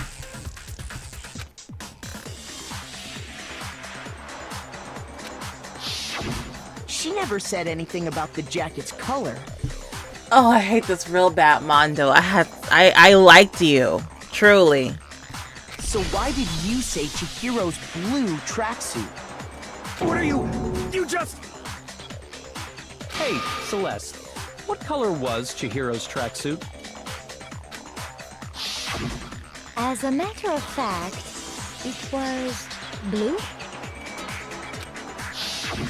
And before we began the trial, did you tell anyone that? The only one I told about any of this was you. Then, Mondo, how did you know what color Chihiro's tracksuit was? Because I just... I'm sure he saw the clothes at some point in the investigation. No, that can't be it. The bag and clothes were surely disposed of by the time we began our investigation.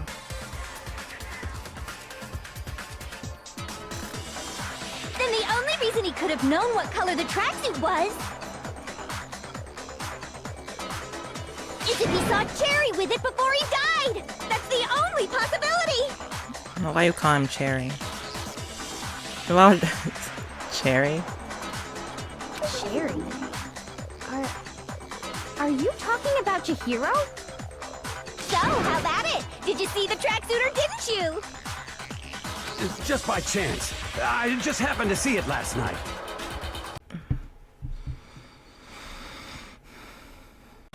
He walked past me, and he was carrying the tracksuit in his hands. No, that can't be it either. According to Celeste's testimony...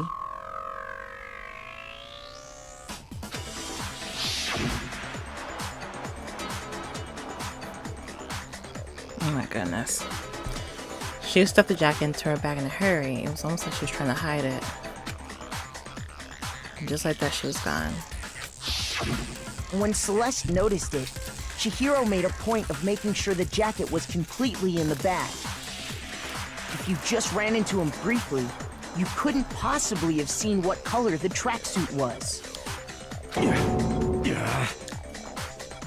It would appear you've dug your own grave. Oh my gosh! Perhaps. But you handed him the shovel, didn't you? That's why you said what you did. Focus on the tracksuit and it'll be obvious who he met with? What a bunch of nonsense. Ah, now I understand. It was all one big bluff, wasn't it? Your true intention was to draw a slip of the tongue from the culprit. That's why you said you knew who did it, to put them on edge. That's right. However, Mondo was my target all along. I had my suspicions about him from the very beginning. I did not. But why? What made you so suspicious? That's a good question. Because I hate him? The way he was acting, the way he talked? Because he kept bringing up Chihiro's weakness complex or whatever? Maybe? You like that? There was a certain turning point that tipped me off. Maybe you didn't notice it, Mondo, but you tend to refer to men and women differently. You only call guys dude. For girls, it's chick. And after he was killed, you happened to refer to him as dude. Whoa. Once I picked up on that, it occurred to me that Mondo knew something we Kyoko, didn't. you're so smart. You're so smart. So smart. You noticed such a tiny detail? Are you a witch? She's a witch! You're positively frightful! Girl, you have some nerve. You're the scariest person in here. No, I'm not the frightful one. Not nearly as frightful as someone capable of murdering a friend. Because you literally... Y'all had this whole little, golly. I don't even remember. It was a couple episodes ago. And you like apologized to, you apologized to her for something. I forgot. But you know the scene I'm talking about.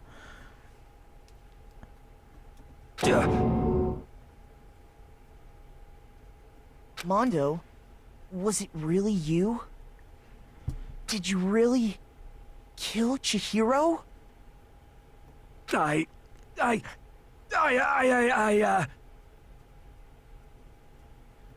didn't kill anyone! Here we go. You've been all over me, judging everything I say, putting words in my mouth.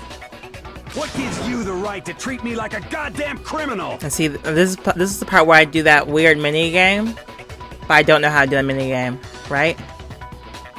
Yeah, he would never do something like that. This is a false accusation. Taka, your broski is a murderer. It's true. My reasoning on that is pretty shaky. Kyoko, I'm gonna believe everything you say. That was fast. Well, this does present us with a problem. It seems we are all out of leads. Hifumi, you have nothing. There is nothing you can tell me. There is nothing you can say. That's what my little ghost friend is telling me. Oh yeah, that reminds me. Hifumi, weren't you telling me you'd found some evidence? Oh yeah, he did say it, didn't he? Really? What kind of evidence? Yeah, what kind of evidence? Tell me. You got nothing from me. Right? You lied? Actually, you know, now that I'm thinking about it here calmly, it might not be all that relevant. Say it anyway. Jeez, does your confidence just get up and walk away? It's fine, man. Just tell us. If you really insist, then... Here it is. Is that Chihiro's ebook? What do you have there? It happens to be an e-handbook. I found it laying on the ground, so I scooped it up. Is it Chihiro's? I got it! We know Chihiro's handbook was missing from the scene of the crime, right? Is it working? For a fact. For a fact indeed. So now you're confident again. I was totally sure I'd found it. Then it must hold some clue about the culprit, right? Well, that's what I was hoping. But it's busted. It won't even turn on. They're not supposed to break. I imagine the culprit broke it to get rid of any evidence after the murder. They can't break it. Not easily. That's odd.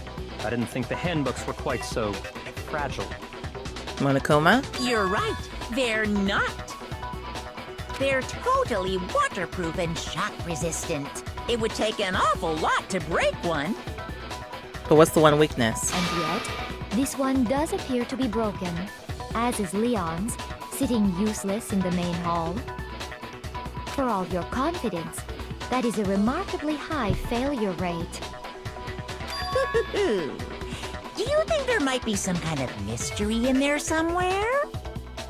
How precisely did the handbooks get broken? I don't know.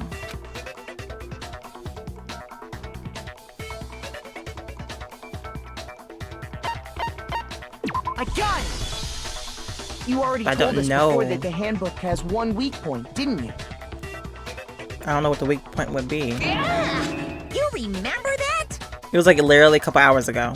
Sure, maybe I let that slip, but I never told anyone what the weak point actually was. But if the handbook is supposed to never break, and two of them broke in quick succession, then... Then we can only assume that someone's figured out its weakness. You know what the weakness is, right, Monokuma? So, what is it? You're asking me? Mm-hmm. I think it's a necessary piece of information if you want this to be a fair trial. But if I tell you, and someone else decides to copy it, that would be very not good. Just tell us already! Why would we want to break our own handbooks? Oh well, I have a weakness for pushy demands.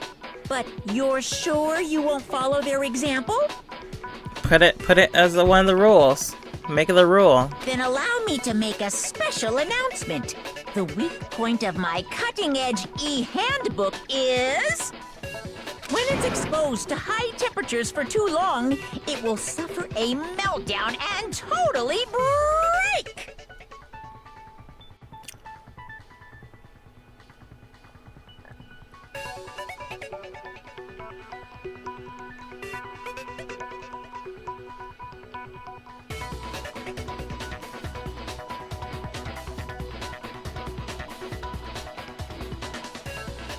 I flippin' knew it! So now I'm thinking about the sauna. Because he was in the sauna, but like... why would he have Chihiro's handbook at that time? You knew it? He didn't know that. He didn't know that. Yeah, because I found the handbook laying on the floor of the sauna. The temperature in the sauna can reach over 200 degrees. Strange how you don't get burnt, huh? It's because as your sweat evaporates, it creates a cooling layer of air around your skin. Oh, thanks for the science lesson. Thank you for the science lesson. If the hot air of the sauna were somehow pushed directly onto your skin, you'd definitely get fried. That layer of air would get blown away. That's why you may feel a burning when you move around. So when you're in a sauna, make sure to keep nice and still. Thank you. Interesting. I learned one new fact today. Yeah, we need to wrap this up. I'm getting tired. Wrap this up. That is a mere It's Mondo. trifling speck of knowledge. Anyway, if you found the victim's handbook in the sauna, then the killer must have been purposely trying to raise its temperature in order to break it. Meaning the culprit somehow knew its weakness. But how'd they find out? Monokuma said he didn't tell anyone, right? Because he broke his own. He kept his clothes on during the... Oh, I thought that was just a wholesome scene. Well, not wholesome. But you know, with him and Taka's friendship, he kept his clothes on, so he broke his own.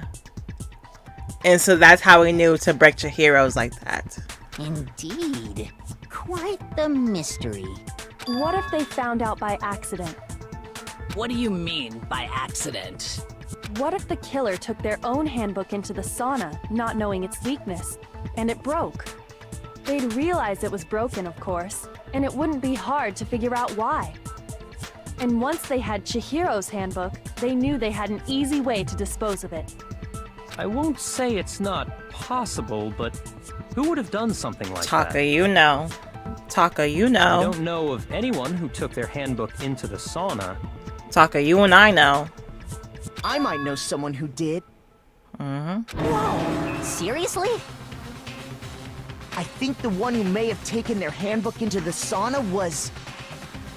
Mondo. He kept his clothes on. See? Me and Taka know.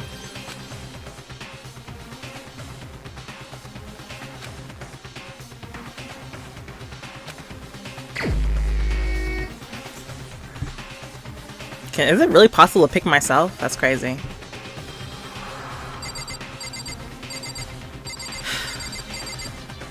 Mondo. Here's my answer. Mondo, your handbook got broken in the sauna, didn't it?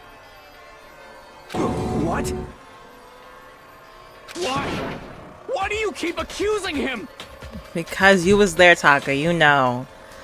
You was there. Mondo and Taka had an endurance contest in the sauna. I never thought that would be brought up again. Remember? I really thought... I never thought that would be brought up again. I thought it was just a fun little scene. And for the contest, Mondo just so happened to keep his school uniform on. But little did he realize, he'd also left his handbook in one of his uniform pockets. And when it was all over, Mondo discovered that taking your handbook into the sauna could easily destroy it.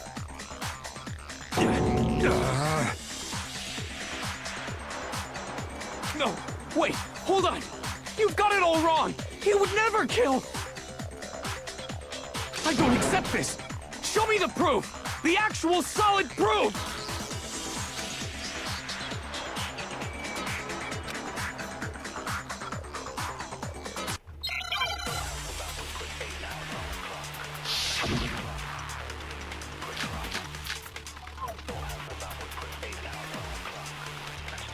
Oh, I don't know. Give me a second. Let's...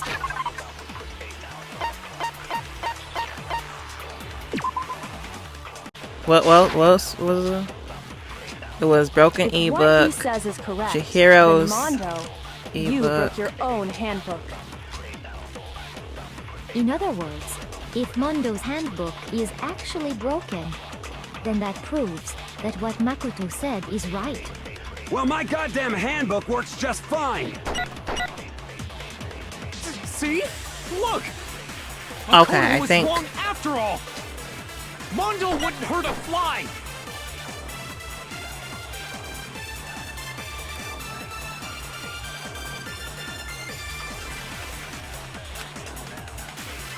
Okay, I think I got it. Let's test Makoto's assertion. If what he says is correct, then Mondo, you broke your own handbook. In other words, if Mondo's handbook is actually broken, then that proves that what Makoto said is right. Wait. No, I was just thinking that how would Mondo get into the locker room if his broke? But he says his works fine, but if we test it. if we test it, then he won't be able to, you know, prove it. My goddamn handbook works just fine. Come on, hit. See? I messed up. Well, my goddamn handbook works just fine. Shoot. Oops. Okay, maybe not. Not that one. Let's test Also, my aim Makoto's sucks. assertion. That what Makoto... Well, my goddamn handbook works just fine. See? Makoto was wrong. Mondo wouldn't hurt a You know, I can... Oh, I forgot I could do that. I can slow down time. Let's test Makoto's assertion. If what he says you broke your own hand... In other words, if Mondo's hand, then that proves that what Makoto... Well, my goddamn handbook works just... No, that's wrong.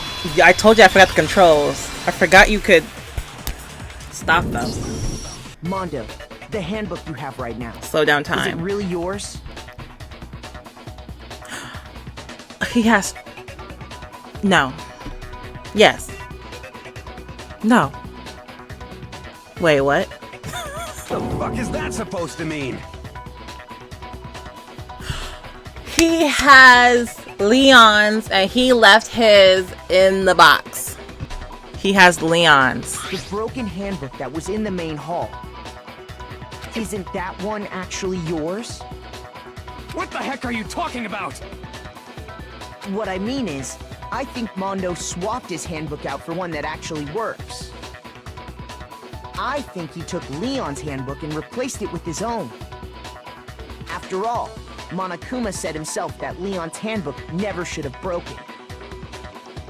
That's right! The punishment it suffered wasn't nearly enough to destroy it. So then, the broken handbook in the main hall is actually Mondo's. Oh my goodness. Which would mean that the handbook Mondo has right now is actually Leon's, yes? But doesn't that violate the school regulation that says loaning out your handbook is prohibited? Well, here's You can how I borrow. look at it. There is a rule about loaning your handbook to another student, but if they're dead, they're not a student. It's kind of a gray area, I admit, but no worries. If anything, as such, I decree that exchanging handbooks with a corpse is not a violation of the rules. Well, Mondo, if I'm wrong about this, you're welcome to say so. Fight back. I'm happy to admit I made a mistake, but... Son of a bitch. What's wrong, bro? Come on, tell him he's wrong. You are wrong. You have to be wrong. Everything you just said is wrong. You made it all Taka, up. stop fighting. Stop trying to fight it. Okay, then why don't we look back on this case one more time, from the beginning? That way, everything will become clear, and we'll all see if I was right or wrong.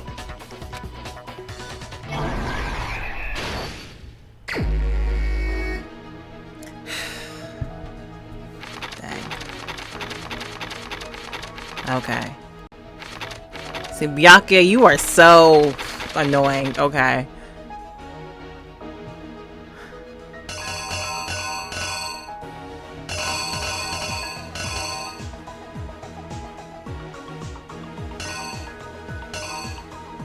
Okay, so Chihiro's getting her stuff ready. She runs into Celeste. It's a little awkward. Celeste sees, right? She sees the tracksuit, or, you know, bag. She tries to hide it. She runs off. Gets to the thing. Gets to the place, I mean. Oh, that goes last.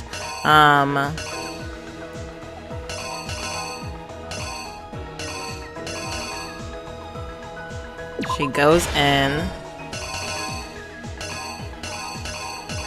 So why is Byakuya in this? I can't stand him. He had no reason to be in this mess. To involve himself. I don't know. He's in there working out already?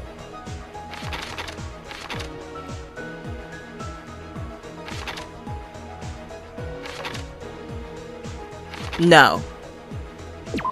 It does not go there. This goes like right here or something.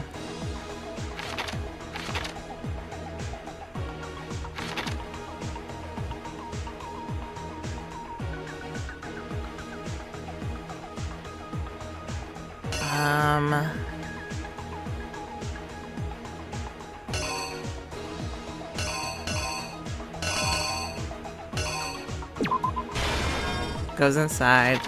First of all, let me put this right here, because you annoying. Because why are you even in this?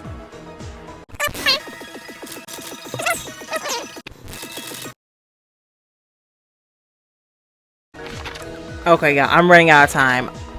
This is all I got. So comes in, gets caught, tries to hide the bag, runs off, goes in the boys' room, talking, grabs the dumbbell, grabs the poster, running out of time. Grabs her, puts the poster. That's all I got. That's literally, I don't know if I'm right. I feel something's off, but that's what I got. The killer is you! First, let's take a look back to before the incident. Cross my fingers. Last night, Celeste saw Chihiro in the warehouse, correct? At the time, she was apparently stuffing something into a duffel bag.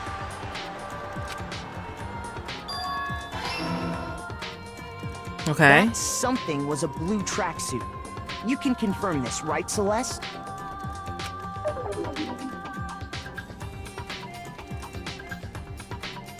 With bag in hand, Chihiro headed out, even though it was officially nighttime.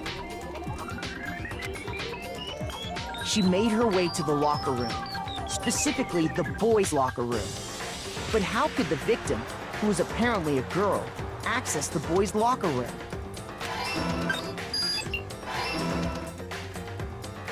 Simple, because she was really a he. Which is why he was able to use his own e-handbook to gain entrance to the boys' locker room.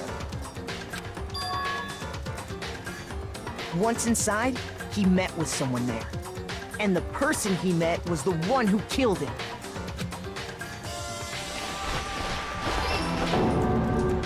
It seems likely that the killer grabbed the nearby dumbbell, approached the unsuspecting Chihiro,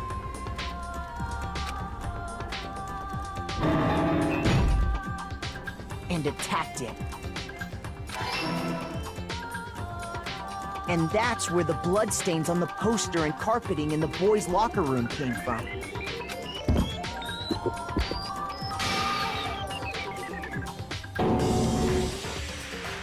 It was likely in the heat of the moment. The body was arranged, but the murder itself felt unplanned.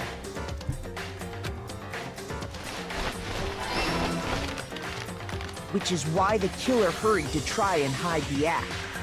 First, pulling up the bloodstained carpet. Then, removing the bloody poster.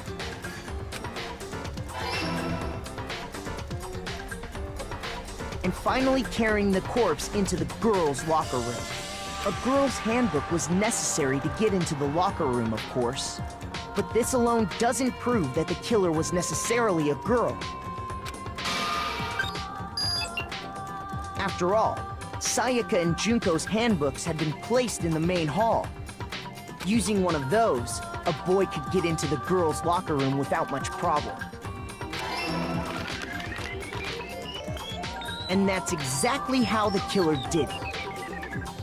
With the carpet and the poster they brought with them, they got to work. They changed the layout of the boys' and girls' locker room in what you might call a crime scene switch. That could have been the end of things, but no. Byakuya discovered the body and decided to intervene in the situation, making things even more complicated.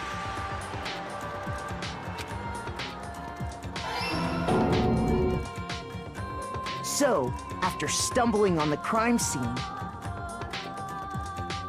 He went and grabbed the extension cord from the library, and then he got to work. He used the cord to string up Chihiro's lifeless body.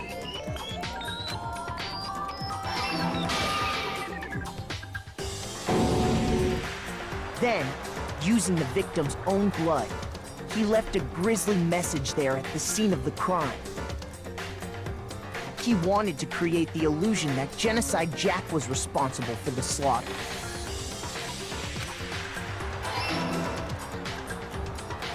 And around the same time that Byakuya was putting together this facade, the killer, having already disposed of Chihiro's bag and other belongings, arrived at the sauna. There, they planned to destroy the last piece of evidence. Oops, I think I skipped some dialogue. And just as the killer expected, the steamy sauna was enough to ruin the electronic gadget. Somehow, the killer knew that the handbook couldn't stand up to the heat of the sauna.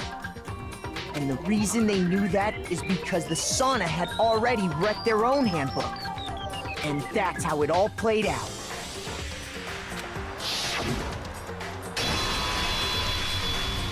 Isn't that right, Mondo Owada?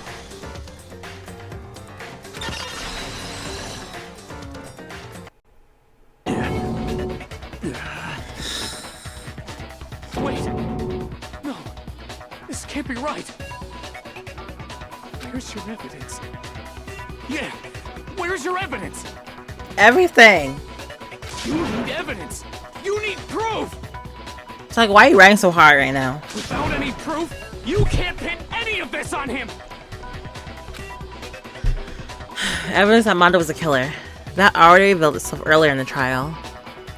If I could somehow show where Mondo's handbook is right now, once I do that, everything will become clear. What now? Fever time and nega time. What?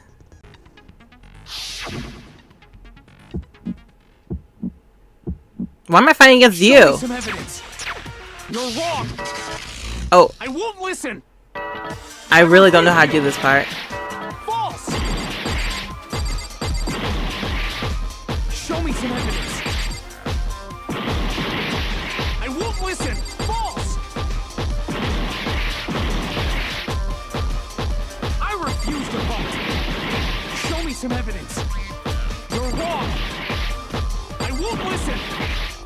I refute you. I really don't know how to do this.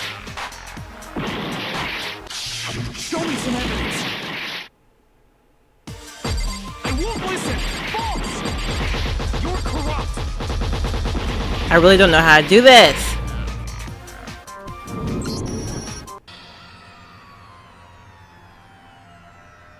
I don't know how to do that thing. I'm sorry.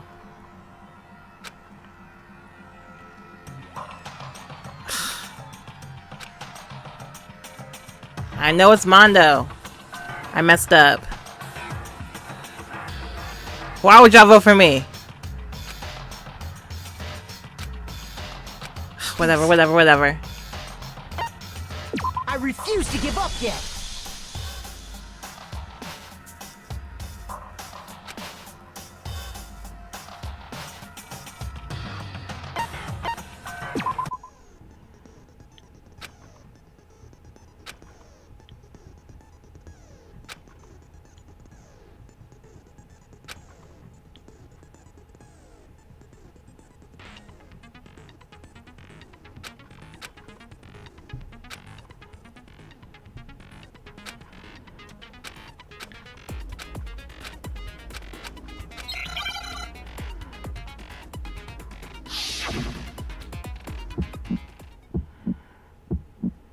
Show me some evidence. You're wrong. I won't listen. I refute you. False. Show me some evidence. I won't listen. False. I refuse to vote. Show me some evidence. You're wrong. I won't listen. I refute you. False. Show me some evidence. I won't listen. False. Show me some evidence. This should prove it. I don't know why I did. I still understand that. I was just hitting buttons. If my thinking so far is right, Mondo must have replaced his broken handbook with Leon's. In which case, we can just check each of our handbooks right now. Once we do that, we'll... You don't gotta do that. Are you gonna be a man and confess? Huh? Yeah. I did it. I killed him.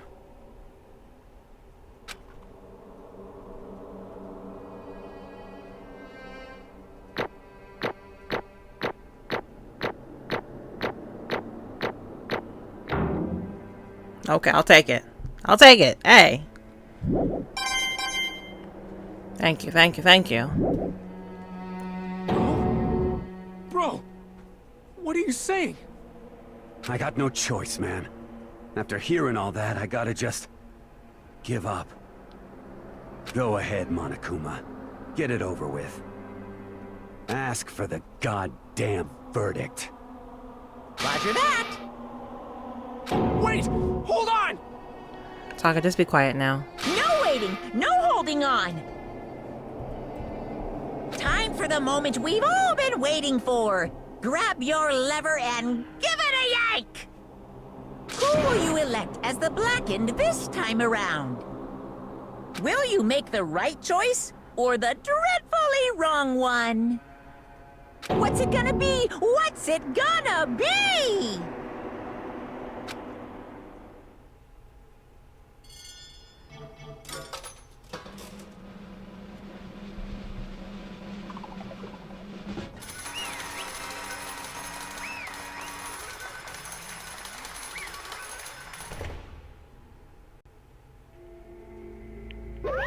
What? Uh-oh, this time looks like you got it right again. I'm so tired. Yes, it is so. The black end that killed Chihiro Fujisaki was... Mondo Owada. I'm so sad about that. Do you have anything to say for yourself? Unbelievable. In case you're wondering, the vote was not unanimous.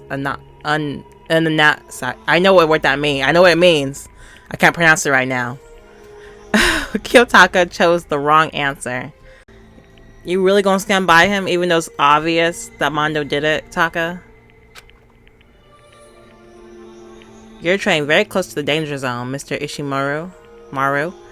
You need to be more careful. I refuse to believe it. There's no way. No way he would kill someone. Sorry. What is this? Why are you apologizing? Why?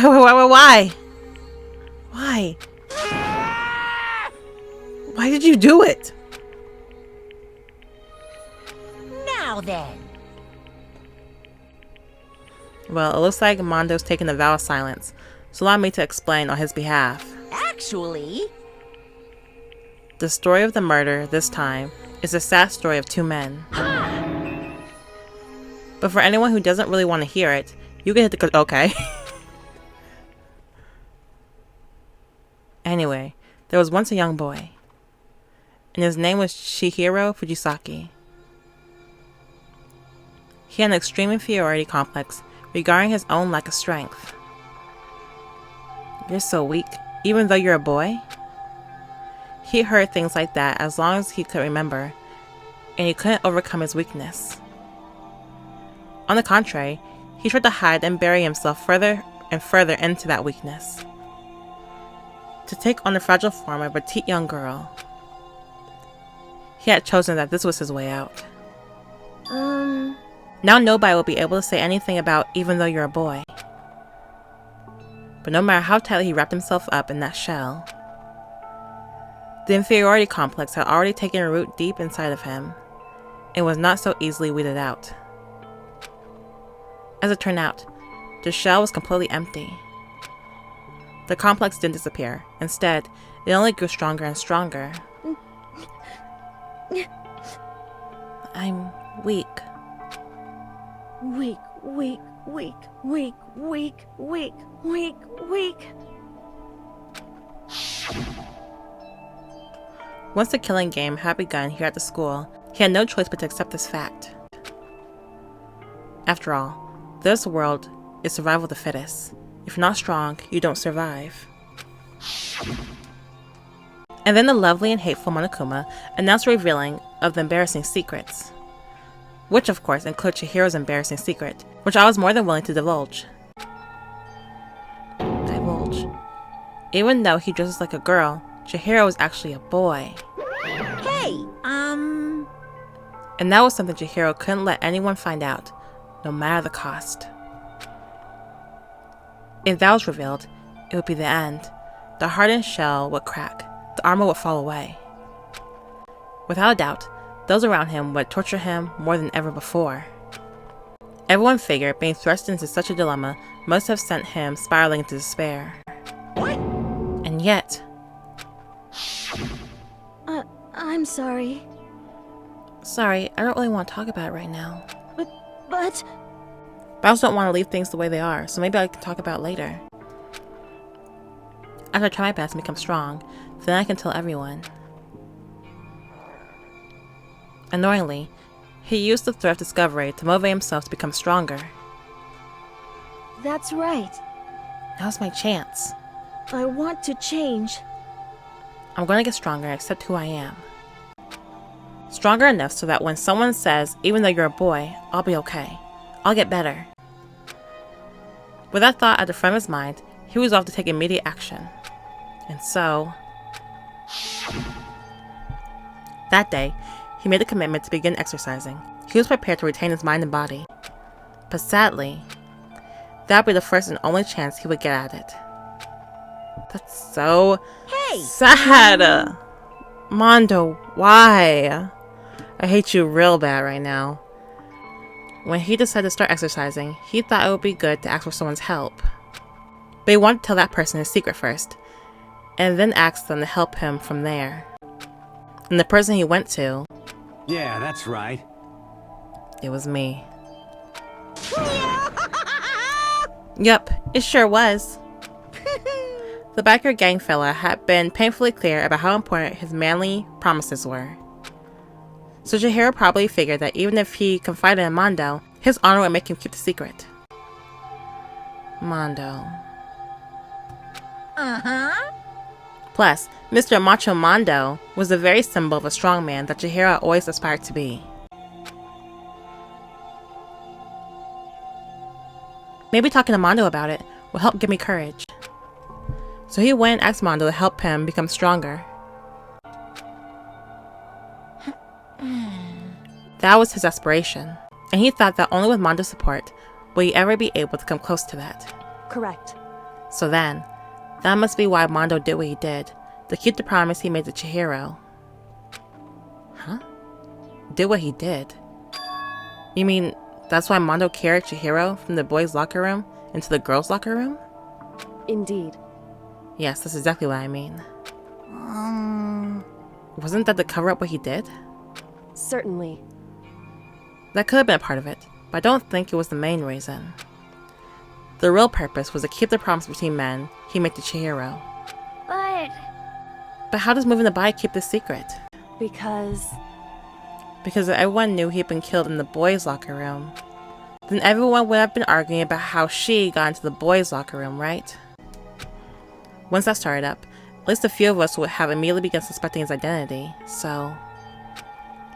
He tried to protect Chihiro's secret by putting him in the girls' locker room and stealing his handbook. See? Then Mondo did all that to keep the promise he made to Chihiro, who he'd also killed? You know, this all could have been avoided if you just did not kill Chihiro? Maybe? Why would he do that? The more I hear you talk, the more I don't understand. I mean, you guys trusted each other, right? So why? Why did you... Because no matter what, I didn't want anyone to know. I knew it. So that's what triggered it after all. Mondo, what's your secret? The possibility of having your embarrassing memories and secrets exposed. What is this? That's impossible. Nothing could have been that bad. Somebody didn't want anyone to know? Even if it meant killing someone? You're wrong! It's impossible. Don't make me repeat myself. To judge others by your own standards is the height of folly. Even if you can't comprehend it, he obviously can. That's all there is to it. Well, while we're on the subject, why don't I tell you? That embarrassing memory? That secret you didn't want anyone to know? Hey, You know what Mondo did? He killed his own brother.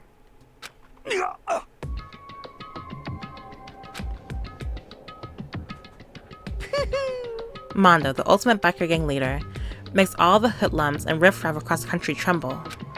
But the only reason he had the chance to join a gang in the first place was because of a certain someone. Mondo's older brother name was Daya Owanda. Mondo had nothing but respect for him. It was because of Daya that Mondo ever got on a motorcycle. Mondo's brother was the only family growing up, or his only family growing up. He was the only one Mondo could trust or respect. He wanted to measure up to his big brother, so he imitated him in everything he did. Mondo was the epitome of a starry-eyed kid brother. Meanwhile, the charismatic older brother had put together a local motorcycle gang. And before anyone knew it, it had grown into the biggest biker gang in the country. Daya, the older brother, number one in the gang, and his number two, his younger brother Mondo. In the beginning, everything was peaches and gravy. But when Mondo started to think about how he would have to take over the gang from his brother someday, his brother's greatness, his reputation, began to gnaw on Mondo's very soul. The kid's gonna take over for Daya, huh? Daya's created this gang with his bare hands.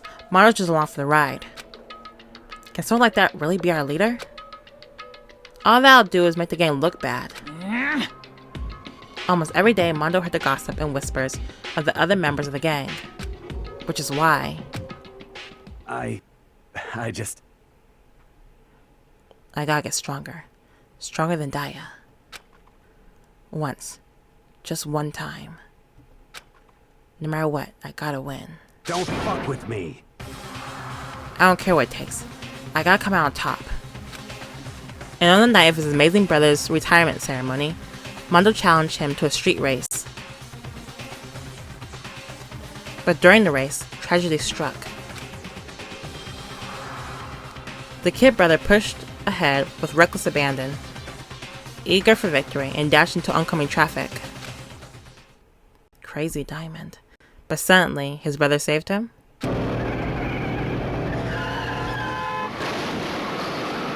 Golly!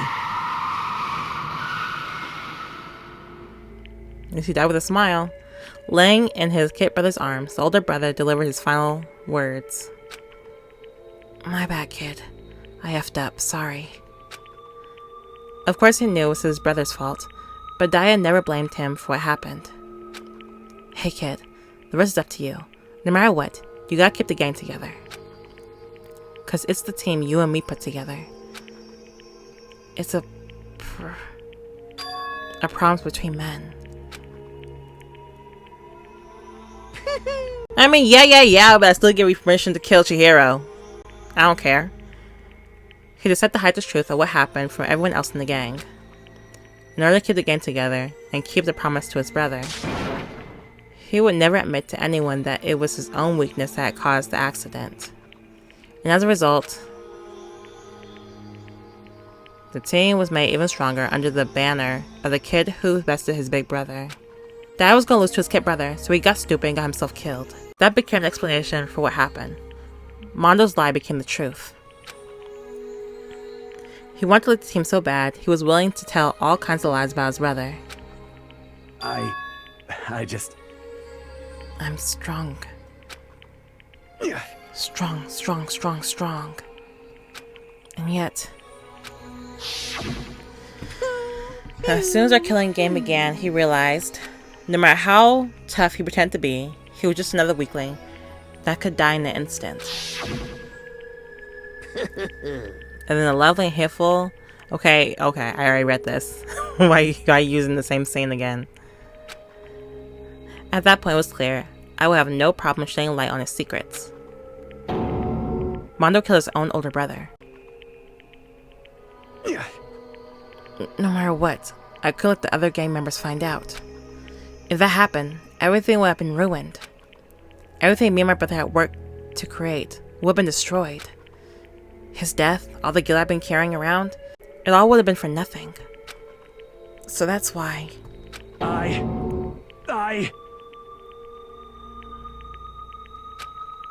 Mondo. After I saw what Monokuma had on me, my head filled up with a kind of fuzzy uneasiness and just started swirling around. I never felt anything like it before. I didn't know what to do about it. So you killed your hero. I wasn't sure what to think or say, but after a while, that fuzzy uneasiness turned itself into a rock-hard lump of anxiety way down my stomach.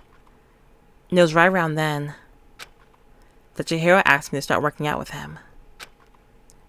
And right there, he told me a secret. Seriously? Jesus. I'm sorry. I'm sorry I lied to you. But why? Why now? Why are you telling me this all of a sudden? Huh? Because, I mean, you've kept that secret all this time, right? If anyone found out, you would... But... You're right, but... I want to change. I wrap myself in lies. I'm weak. I want to destroy that version of me forever. His words were like a knife to my gut. I felt like he was exposing the lie I've been living myself. I have to change. I don't want to be weak anymore. You're so strong. It can't hurt you, right? Whatever secret Monokuma might tell us. You piece of... So what? You're saying I should just say it? What? What? You're saying if I really am, I should just be able to tell everyone my secret? Huh?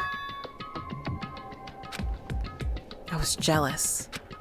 I was jealous of Chihiro's strength. He had the strength to face his own weakness to try and overcome it. It was the kind of strength I'd never had. So I was jealous of him.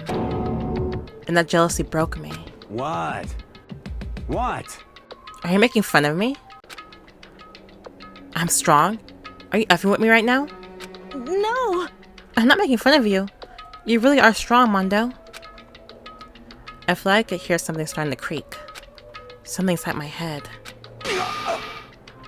What do you want me to do? What was I supposed to do? Was I supposed to just sit back and let my secret get revealed? Ruin everything?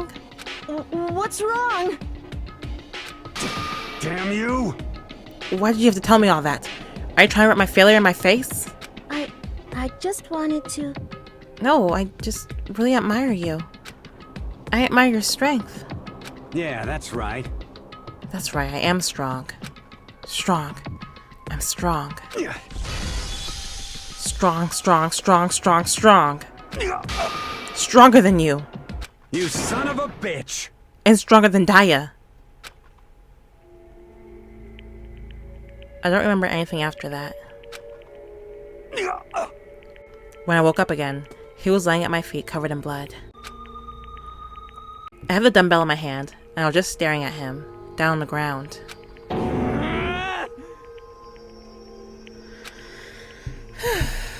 Take him away. I don't want to look at Mondo no more. Take him away. I killed him. I killed Chihiro. Even after all this time, I'm still just as weak as I've always been. And thanks to that, I did something I can never take back. Yeah, for real. Chihiro did not deserve that. Mondo, take him away. I'm tired of looking at him. For real, for real. He was normally so aggressive, so angry. He hid that weak side of him from everyone. That was his secret. A weakness like that lived in a heart like his, and it turned him cold-blooded.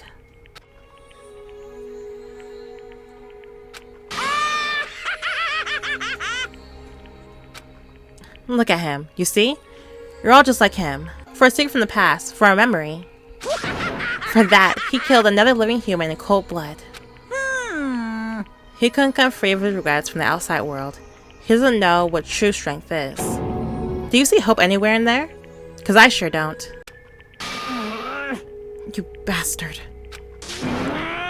Just shut up, you son of a... Go ahead.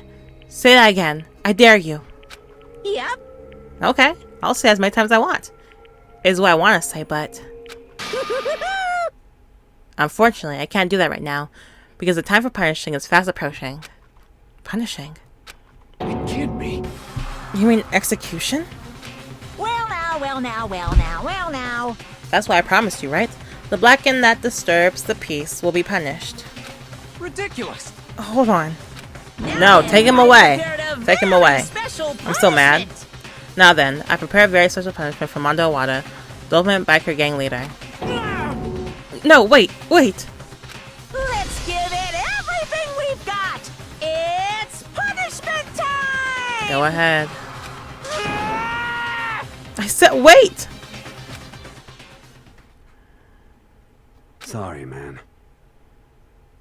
I couldn't keep the promise we made. From one man to another.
I'm so confused. What kind of death was that? Laugh at death and your soul will forever be at peace.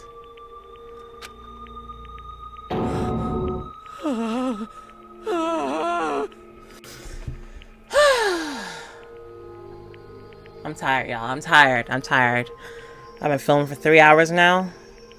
I'm mad at Mondo. But you know, it just all goes back to Monokuma. If he hadn't did the whole secret thing, then this would never happened. But like, I'm so mad. Chihiro just wanted to get stronger. That's all. And Mondo was right there. The perfect... I would have asked Mondo too. Honestly, he's like the perfect person. And that's not the reaction I wanted from Mondo, you know? He just Chihiro meant no ill will, and he just snapped. That's so sad. Is it wrong to say this is my favorite trial so far? I mean, it's super long. This was super long. But this is my favorite trial so far. That was... And Byakuya, there was no reason to be in this, but he put himself into this whole thing, and he literally did not care if we chose him. You know, he doesn't care if we choose him or not. He just wanted to put a wrench in this. And had we picked him, he would happily die with all of us. I have nothing to say anymore. I'm done. My brain is fried. I gotta stop it right here. So.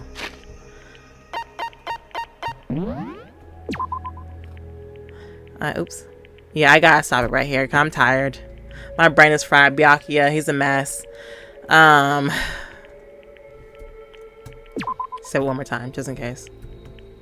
I'm done. I'm done, y'all. I'm finished. My brain is done. We'll finish this off next time. Or not finish this off, but you know, we're basically finished. We'll just finish up this scene. Next time, I will see you guys next.